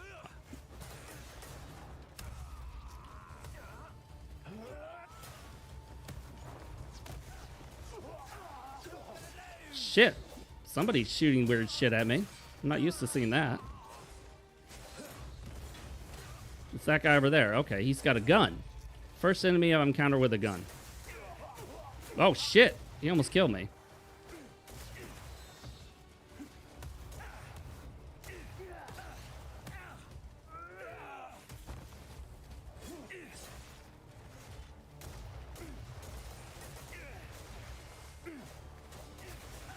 Damn.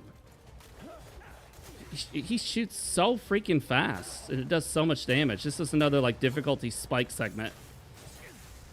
Oh, there's a dude with a flamethrower. We're taking care of him, and let's get this guy before he starts shooting at us, too. Oh, shit. He grabbed me.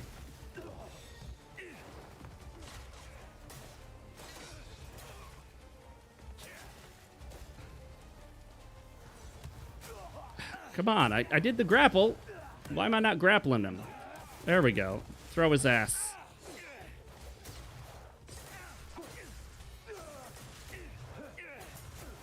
Come on, he can attack while he's getting his ass beat. Okay, Can I at least search his corpse? No? All that trouble and he didn't drop anything for me?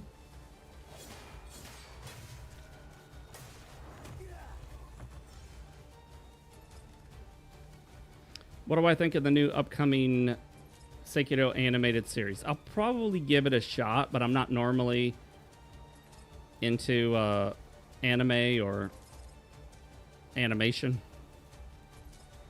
I haven't watched the Castlevania one, although some people claimed it was good. Lentils. Gunpowder. Copper. Field cloth armor. Oats. Antra plate helm. More oats. Let's get this thing. This is what we came for. Oop, walked right over it. Stop it. Just face the fucking treasure chest, you dumbass.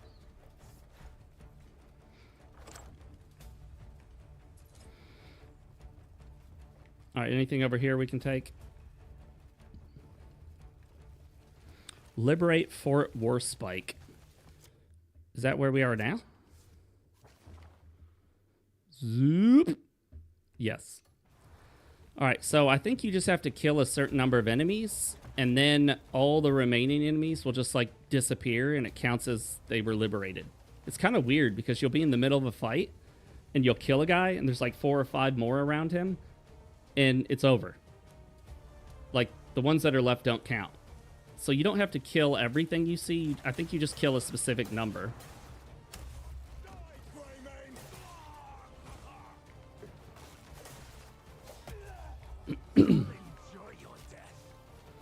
Oh, I should have gotten those archers up there first. Too late now.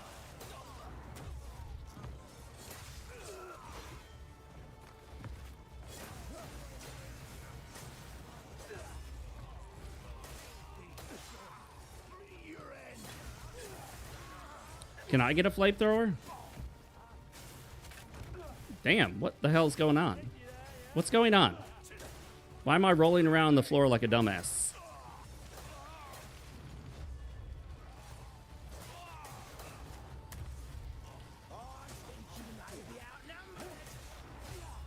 I like the one guy. He's like, I think you might be outnumbered. Do you think, buddy? There's one of me and there's 407 of you. I'm going to do some cooking here real quick. Some mid-combat cooking.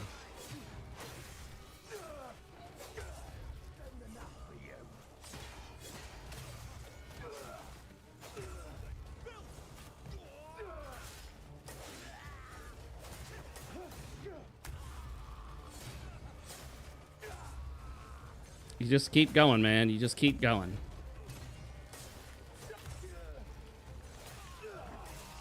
It just goes and it goes. It's like the Energizer Bunny, man. He's the Energizer Bunny of warriors.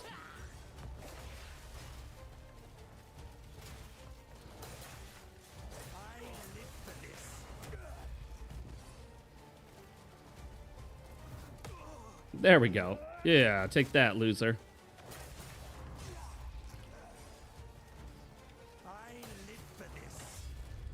And then we'll get this guy. All right, we're still going. We're still going. I'll fix that. And then there are a couple more guys up here. I always get hit while climbing the ladder. Always. He hit me at the bottom, by the way, so it still counts. Okay. We won.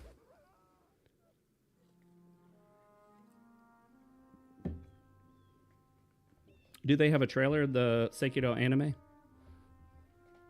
Sekiro.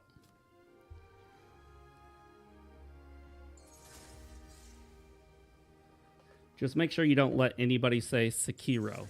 It's Sekiro.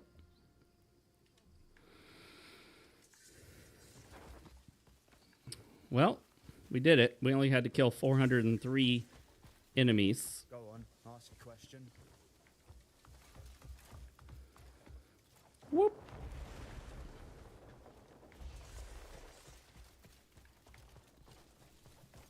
The game also has like trolls and ogres and whatever, and there's like You never quite know how all of this works. Like, where do they come from? Why do they all live together?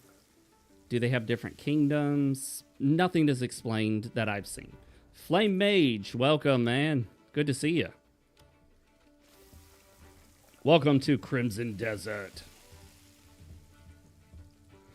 Oh, if you guys haven't seen it, I thought I should show you something. Let's see here. Oh, the other thing I was going to show you, I've lost. It's somewhere on here. I just don't remember where. You guys might like this. Let's switch over to display capture. Crimson Desert. This is the new game cover for the game. When they patched the game, they made this the new cover art for it. I should make that my Steam cover art for the game, because you know you can change your cover art in Steam to whatever you want. So there you go. The ultimate Gunu cover art. That sounds good to me.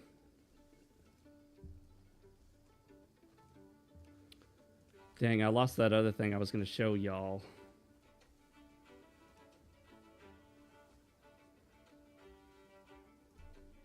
Yeah, it's gone. Dang. Just somebody saying something stupid. And I also like making memes. I made this meme, which I thought was clever. The whole, you know, the people supposedly enjoying something. Marathon sucks. And they're like, oh, yeah, we don't care. Thumbs up, man. But at the bottom, he's right. It does suck. It's true. It sucks. Now, you know, in all honesty, you know, it's okay for what it is. It's not the worst thing, but it doesn't look great. It's kind of offensive to the eyes at times. It's frustrating in the way it plays. It obviously could be far worse. It could be like Concord, but it's not great. So the thing is, with a live service game, and I mentioned this in one of my videos, I mentioned it in my High Guard video. When you have a live service game like Marathon, you cannot afford to be okay. That you cannot survive when your online shooter is just okay. It needs to be really good. It needs to be even great. And when you spend as much money as Bungie spent, you can't just have a good shooter. You need a great one that a lot of people are going to jump on. Because if it's just okay, or if it's just, no, it's okay, it's kind of good, people don't keep playing it. More people don't start playing it. More people give up on it. People don't buy microtransactions. It won't survive because, you know, a lot of people talk about, well, Arc Raiders and these other games, look at this game that it has numbers similar to Marathon. I'm like, yeah, but it didn't cost $250 million. It's not from a 300-plus person studio. I heard they have as many as 300 people working on this game. How do you sustain... Let's assume it's not 300. Let's assume they only have 100 people working on it. How do you sustain 100 developers at an average pay rate of about $110,000 a year? 100 times 110,000 plus server costs, plus anything they pay in marketing, plus whatever administrative fees, and other random bullshit costs, any licensing fees for the game engine, for anti-cheat, all that stuff. And then you got to factor in the cut that Steam takes for all the microtransactions and the game purchases. How do you keep that team paid and keep everything going without huge numbers? And the answer is, ultimately, you can't. They can fund it for a while. Sony can keep it rolling for a while, but eventually, we got to go up. Eventually, it's going to catch up to them that this game is not making money, it's losing money. So a lot of people don't understand. It's not just about... All games aren't compared equally. You can't take every online shooter and say, if it has 50,000 people, daily average, it's good. It's financially stable. It depends on how much the game costs to develop. It depends on how much it costs to maintain. It depends on how much the servers cost, the marketing, the administrative fees, the licensing fees, all of that. And Bungie, with Marathon, That's an expensive game. They spent a lot of money making it, and they're spending a lot of money trying to maintain it and keep it up to date. I recovered the manual. You've put us Yeah, all and then you right. also have things like Thank you. office spaces, paying the rent for the office spaces, electricity bills, if they provide food to the employees, all of that stuff. And, you know, people look at employee salaries and they think this employee gets paid $110,000 a year. So to work on Marathon for a year, that costs us $110,000. No, because the employees also have benefits. There are days that the employees take off, vacation days. They're not there working on it. They have sick days. They have probably health insurance, dental, vision. They may have retirement benefits. All of those benefits, Bungie has to pay. So, like, my salary isn't the only thing that I get from my job. I also have a retirement that my job pays into. I have health care, dental. There's some other things as well. If I get injured on the job, they have to pay for that. There are other costs associated with it. There's equipment costs. They buy equipment that I need to use. I have a car that I take to work. It belongs to my employer, but, you know, it's the one I use every day. So they have to buy, you know, computers and all that stuff. They probably have the ones they have now, but if they run out of storage space, or if, like, say they experience some hardware malfunctions or issues, they have to buy more. So it's not a one-time purchase. You buy a bunch of hardware and then developers are good for 10 years. It doesn't work that way. You know, they start falling behind and then you need to upgrade. All right. So we did whatever we did there. I don't know what we got as a reward because I wasn't paying attention. I was busy yapping. We might be able to upgrade something else in here. We could get more stamina. Whoops, I'm on Damien. I haven't even used her yet, honestly. I'm going to upgrade health now. Is that the smartest thing to do? I don't know. I did it. Okay. Drunken Dwarf says he pronounces Sekiro as Sukiro. All right, well, I'm going to let that slide this time, but that's a bannable offense in my chat. No, I don't expect everyone to know how to pronounce Japanese words necessarily. I do. But then again, I lived there for a few years, so it makes sense. The witches, these are actually kind of interesting. Oh, we just have to find these on our own. Or not. Okay, there we go. You go into that and then click on it. Okay.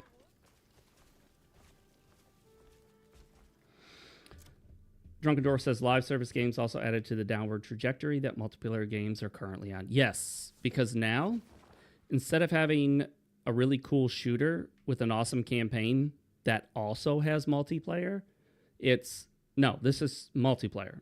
This is only multiplayer. It's only online, and we're going to shut it down at some point, and then you can't play it again.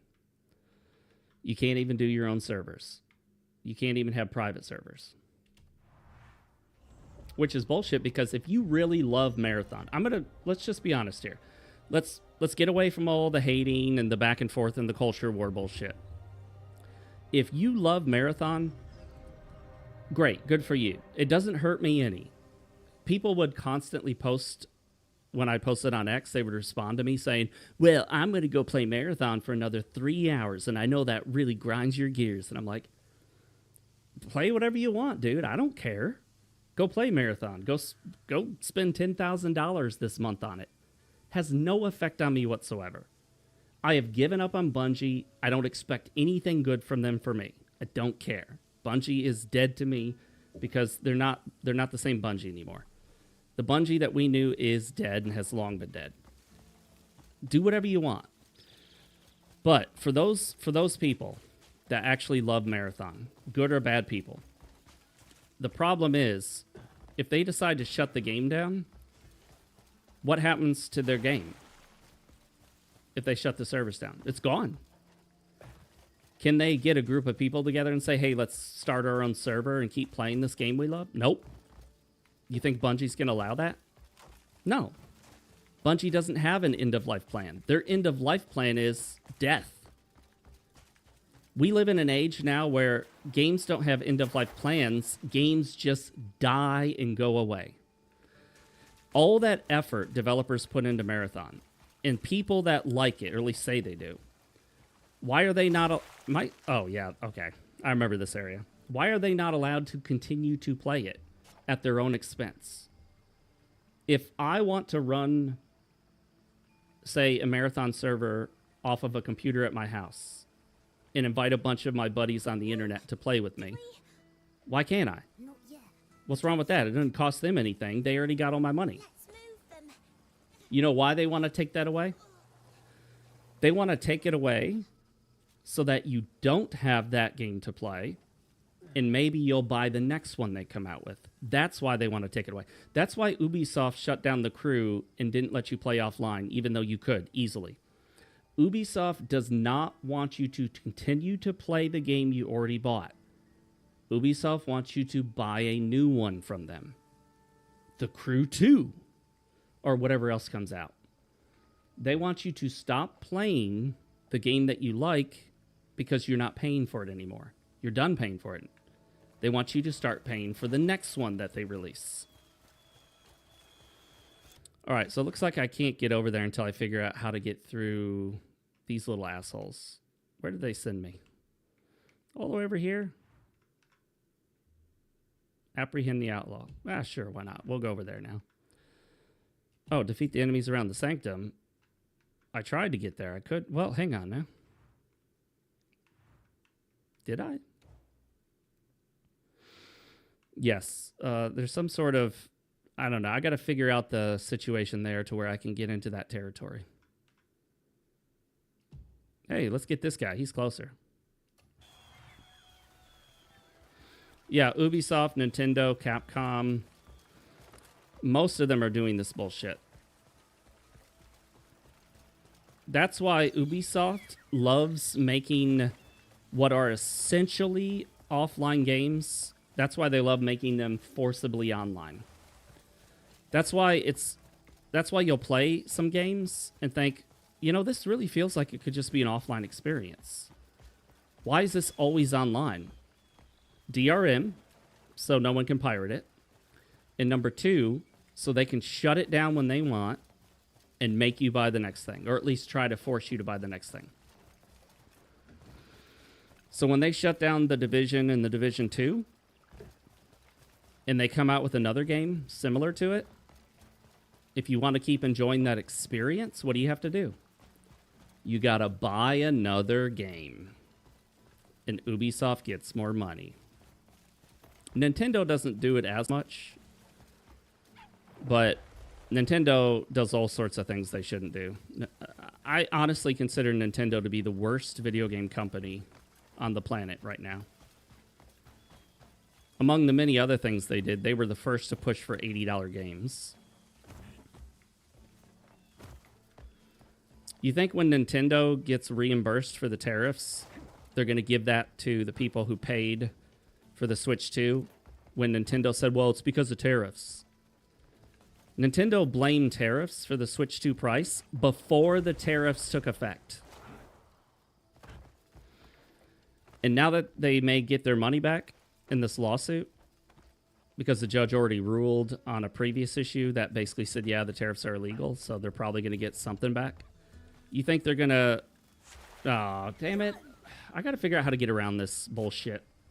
Do you think Nintendo is going to give everyone a $50 gift card to buy games?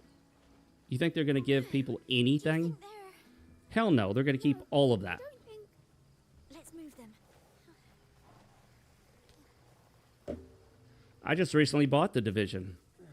It was on sale for like $5. It's not bad. I prefer a fantasy setting, obviously. I can't get around this stupid-ass bullshit here, so... Whatever, we'll have to go do something else. The other thing that bothers me is that normally moving across the very top layer of a menu like this will use the triggers. And then the more the kind of sub menus will use the bumpers. This game does the reverse. The bumpers move the main menu options, and then the triggers move the sub menu. I constantly get that backwards because it's backwards to nearly every other game. Is this another build the statue? No. Okay, we can go to that one. This game really does force you to relearn basic controls that are pretty standard in most games. For better or worse.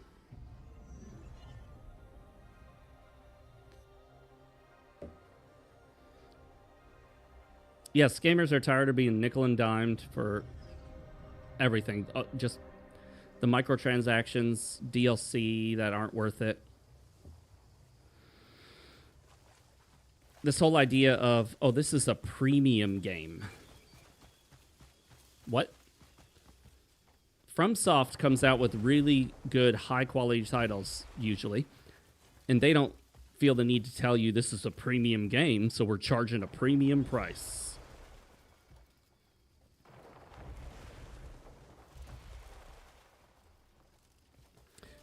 Yes, Maggie. Companies like Nintendo, Sony, Ubisoft, publishers, these are also publishers, all of them, they are mainly the problem.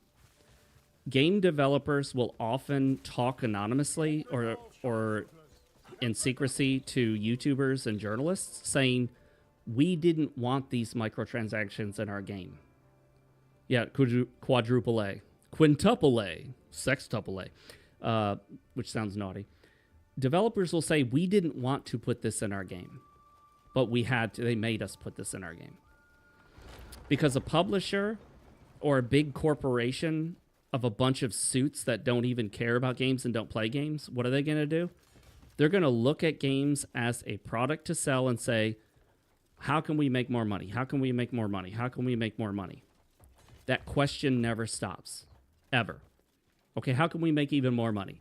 We're going to charge $70. Okay, how can we make even more money? We're going to do all these microtransactions. Okay, how can we make even more money? We're going to make it live service. Okay, but how can we make even more money? We need more money for the investors. We need the stakeholders to get even more money. Well, how much more? Just more. Always more. Every time more. There's never a point where they're like, okay, we're making enough money now. We're good. You ever heard a company say that? Any of these big companies? You ever had a big company like Nintendo, Sony, or Ubisoft say, we're making good money right now. We're happy where we're at. We're satisfied. We're going to focus on the quality of games and the gaming experience. Nope. They're talking to investors and stakeholders about how to increase the money. Increase it, increase it, increase it, increase it. You know what these meetings don't talk about? The quality of the game. You know what they don't talk about? The artistry of making games. You know what they don't talk about? Better stories. You know what they don't talk about? Better gameplay. You know what they don't talk about? Innovation. Unless they're 100% sure that innovation is innovating new ways to charge you more money. You are welcome at my estate. How can we make more money on this game? Our family takes Horse armor. in supporting warriors like yourself. Sell armor for dogs. I have a feeling we'll get along well going forward. Now, I will say, if you're playing a game like Snowbreak, which, by the way, is still offline weeks later, the hell are they doing? Why are the servers offline for weeks? If you're playing a game like Snowbreak, it's free to play. You can get a ton of enjoyment playing it and not paying a single dime. So the fact that they have microtransactions for sale, I'm totally cool with. That's the only way they make money. But this whole charge you a premium price up front and then charge you a bunch of money for additional microtransactions? No. No, bro. Pick one or the other. Free-to-play microtransactions that you buy throughout the game, or premium game that you pay a single price for, and then everything's included. Now, you can do additional DLC, but No, don't be like, oh, pay $40. Oh, and you're going to need to buy these microtransactions. We really need you to buy these microtransactions. Dude, I already bought the game. You know, don't keep selling me after I bought something. Oh, this is so you can decorate your home. Yeah, you can get a house in this game. Don't care. I'll just have an empty house with a treasure chest in it that I can put shit in if that's possible. Do not care about decorating a house in a game. Okay.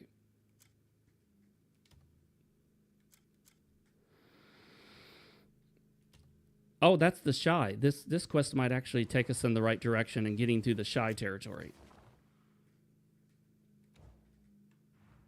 Let's see. Where is this Shy bastard at? Down here. Okay. Isn't he just going to shoot me again?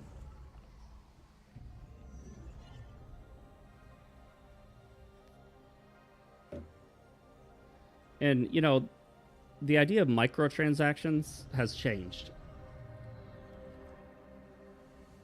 When you've got outfits in games that cost $20, $30, $40, $50, $100, there's nothing micro about that. You're looking at a single microtransaction that costs as much or more than a full-priced game. That's not micro. We're now in the era of micro and macro transactions. Do I need to sneak through here? That'd be boring. So the Shy are these childlike little bastards that shoot you all the time. There might be a certain way you're meant to get to this Shy. I've already helped one of them. So I don't see why they're so mad at me.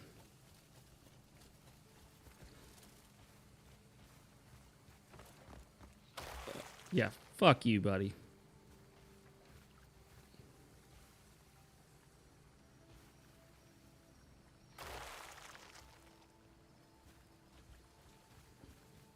Am I screwed? He's already seen me. I imagine you can't dodge their shots. Like, once they shoot, you're that's it. You're just, he's got you, right? Wow, I was spotted immediately. It'd help if I could turn my lantern off.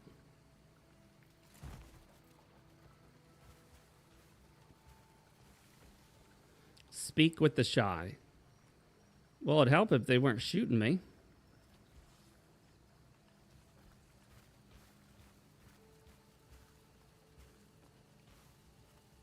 Maybe I can sneak around back this little bastard.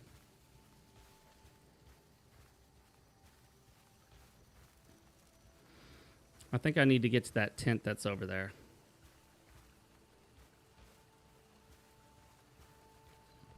We'll just sneak our way on through and hope for the best. Oh, it's going to kick us out of sneak mode every time we interact with some object in the environment.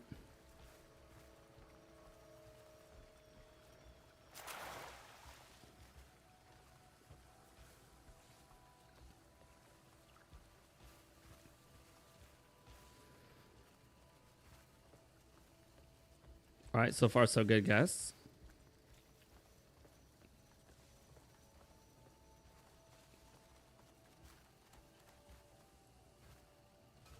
Oh, shit.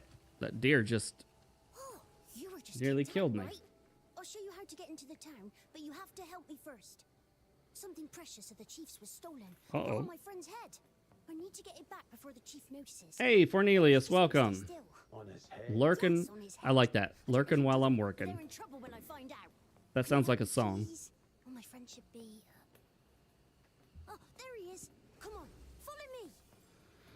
All right. Can I... What? Follow me, and she fucking disappears. How do you follow someone that disappears? Where the hell did she go? She faded out of existence. I can't follow someone who fades out of existence.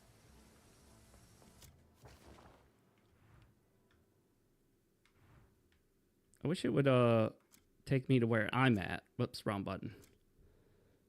Let's see. There we go. Great. There's nothing on the map.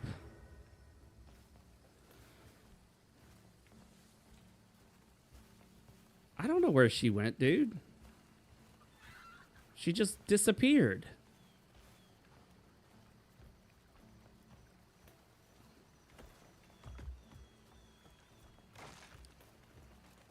There's no quest. There's no information.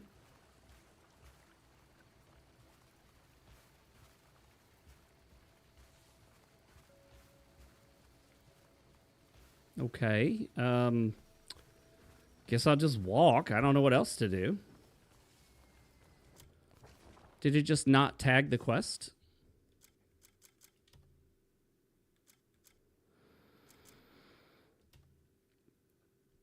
Talk to Arkin.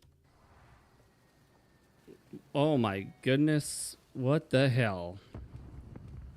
It's 1,257 meters away? I was supposed to follow her for that far? I ain't sneaking that hallway.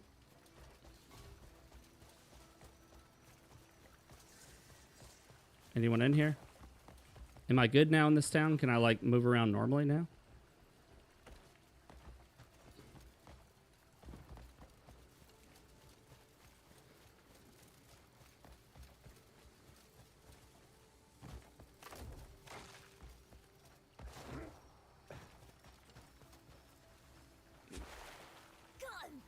Ah, you son of a bitch. Oh, no, I don't think...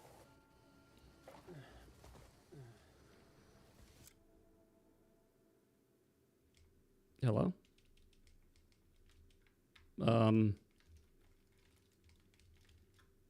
I think it froze. No, wait, what? Oh, what the hell was that? I hit start and then there was a button down there and I had hold start to resume. I have no idea what that was about. Okay, let's go to wherever that quest was, which...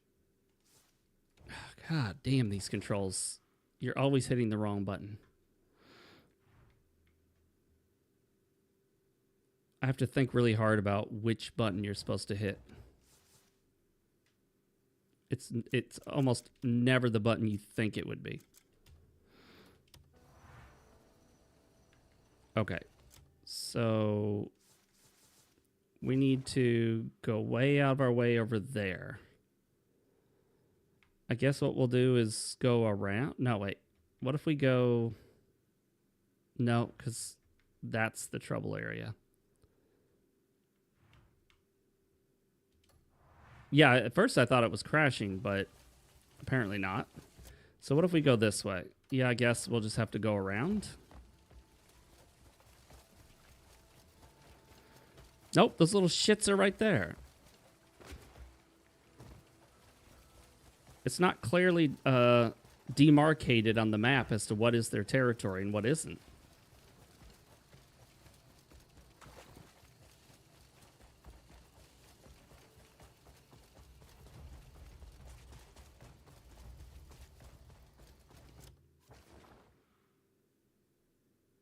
Okay, so if I go here and over, I'm going to have to cross over a bunch of what looks like mountains or valleys. Whatever, we'll just go south. We'll just go south for the fun of it. Yeah, it's almost time for me to end the stream. I'm just still kind of, you know, this is the kind of game where you can just invest so many hours into. It takes a lot of time to get stuff done. And you're like, okay, I just want to finish this next quest. 45 minutes later, okay, just this next quest. Oh, look at that. That's a large body of water.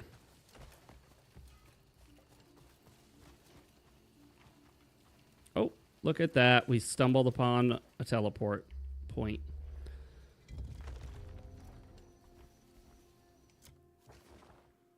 So that's the water. I guess we can go to this little town over here and see what that's got going on.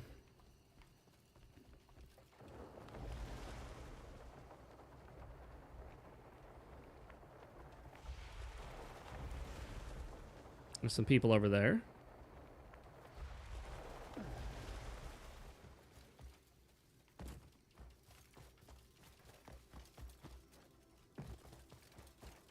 Let's check out this seaside town.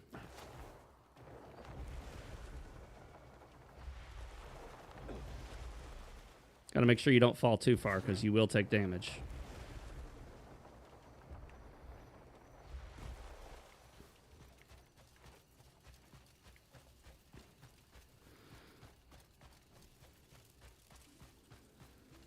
Uh-oh. Is the town on fire or are those just... No, it looks like they're just torches. Oh, shit. I took a lot of damage there. I didn't realize there was ground beneath me.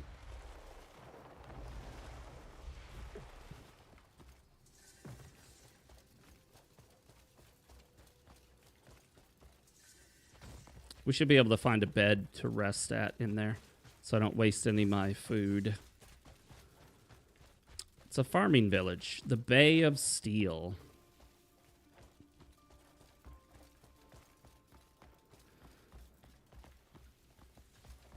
Maybe there's a bed in here we can use. Hey, get out of my bed, bro. Bro, get out of my bed. I need that bed.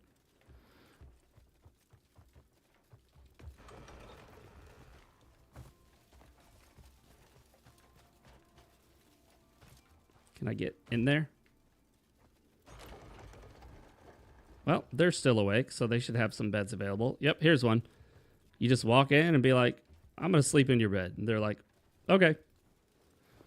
They don't complain. They don't wake you up. They just let you do it.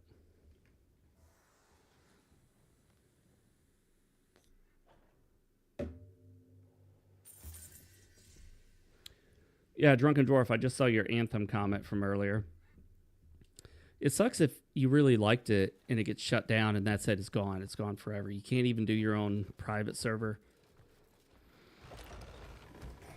Oh, you're as civilized as a rock, aren't you?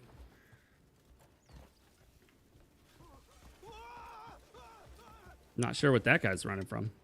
Oh, is he a wanted criminal? I bet you he's a wanted. No, you know what? We're not hauling him all the way back on a horse right now. That's the sort of road you only see from the freshest meat. That looks like the same lady from the town in Hernand. You picked the I tend to buy all the meat because I'm constantly cooking and needing more for health. Insufficient coins or slots. Well, obviously it's slots. I got plenty of coin. Let's see what this other vendor is here. Another weird thing is, watch this. So she's selling all that stuff and then she runs out. But if you look at the stuff on her table, you can actually buy the stuff on her table by interacting with it, even if she's out of stock. See, you can go over here and interact with some of this and just buy it. Not all of it, just some of it.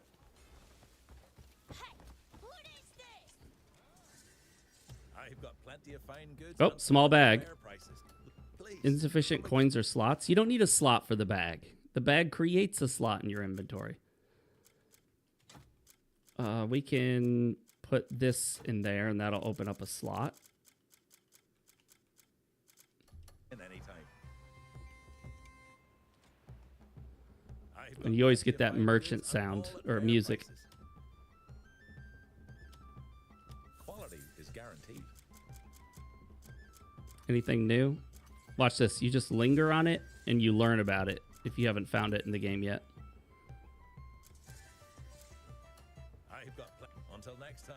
Be well.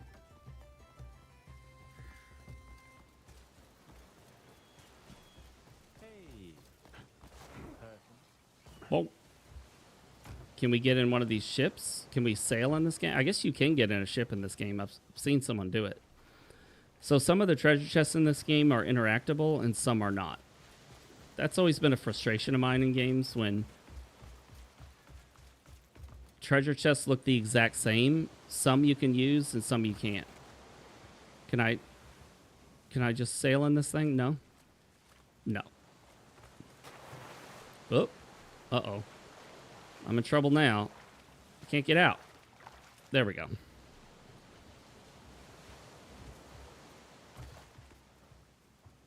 I don't think I can sail on that one either. Maybe I need to buy a boat? Is this the boat, dude? The shipwright? I hope my selection suits your needs. No, this is a fishing shop. Great. We bought ourselves another inventory slot.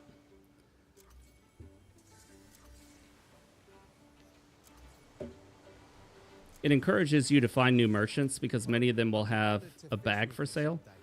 And when you buy it, you get another inventory slot. So you can store more stuff.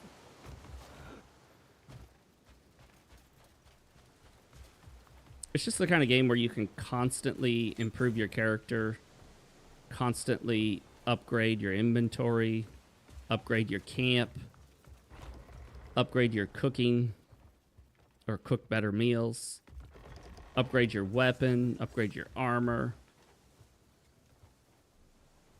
There's so much stuff to do.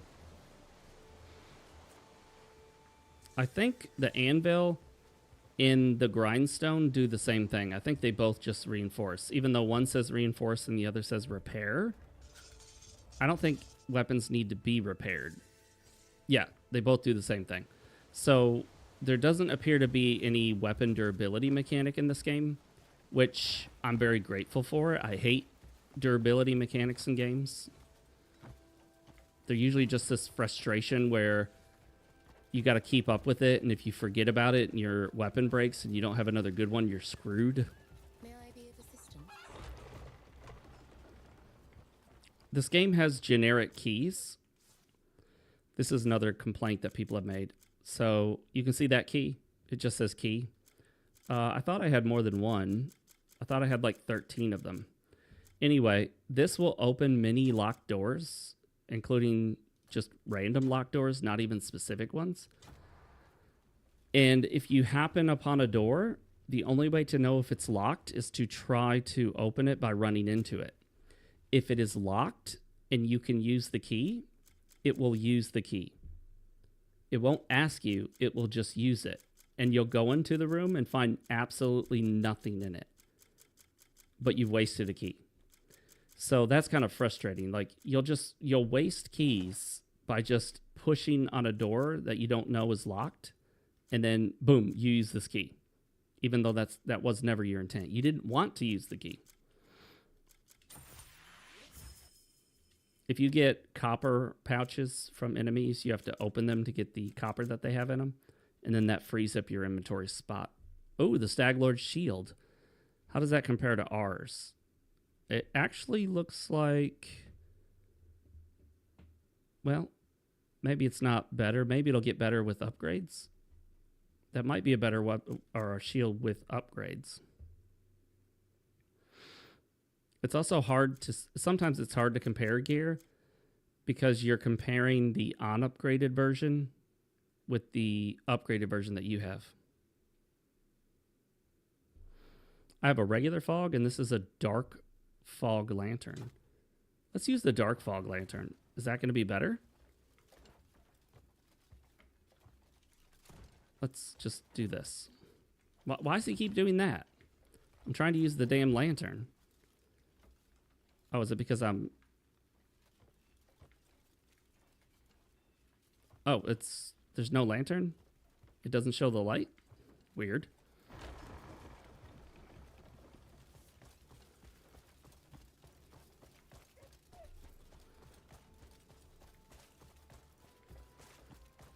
It's a very large world. I'm sure you've heard this. There's lots to explore.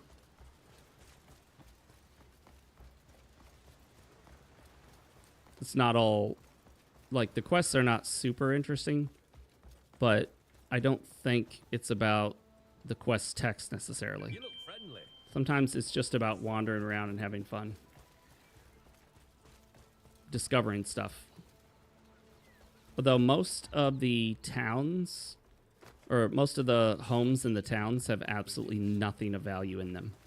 It's usually a waste of time to go into houses in towns. You can steal a few things, but most of it's not worth bothering with. Is there anything of value in this broken boat? Probably not. There's a fish trap. There's a dried fish. I guess I'll take that. And some wool. And a fishing rod. I have no interest in fishing in this game. Is this game a prequel to Black Desert? Honestly, I played a little bit of Black Desert, not a lot. I don't see any connection. This game doesn't have any of like the weird monster creatures I was fighting in Black Desert. It doesn't look that similar to Black Desert, especially with the outfits and whatnot. I don't know what connection it has. That's a good question.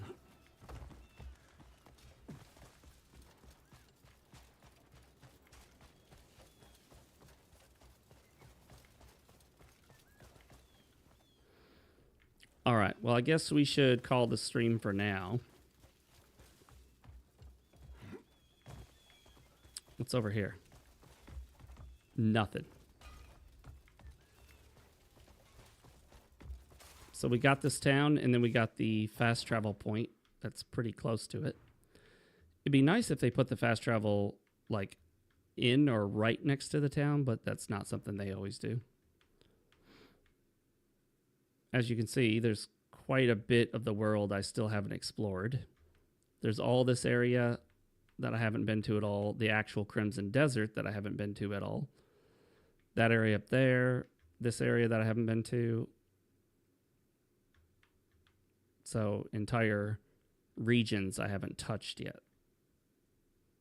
And I'm quite a ways into this game. Let's see how much time I have on it. I guess we got to exit out. I'll bring up my Steam and look at it that way. All right. Library. I have 31.1 hours played. So over 30 hours, and there are entire regions of the map I haven't even been to yet.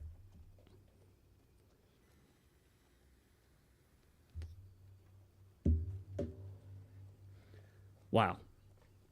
You can sure sink a lot of time into this game if that's what you want to do. All right, guys, thanks for joining me. Appreciate everyone that showed up. Great conversations. We talked about some generic stuff as well. Still thinking about doing like a more talk-based live stream that may have some gameplay in it as well. People like the live streams where you talk about the popular gaming topics at the time. But it would be nice to have a bigger audience to do that, bounce ideas off, and hear some opinions and whatnot. Again, thank you guys. Appreciate it so much. If you haven't already, you can subscribe. You can like the stream. That's important if you're watching this after the fact. Like the video. Leave a comment down below. That helps out a lot. And as always, I'm Fox with RealMarcFoxx. I will see you.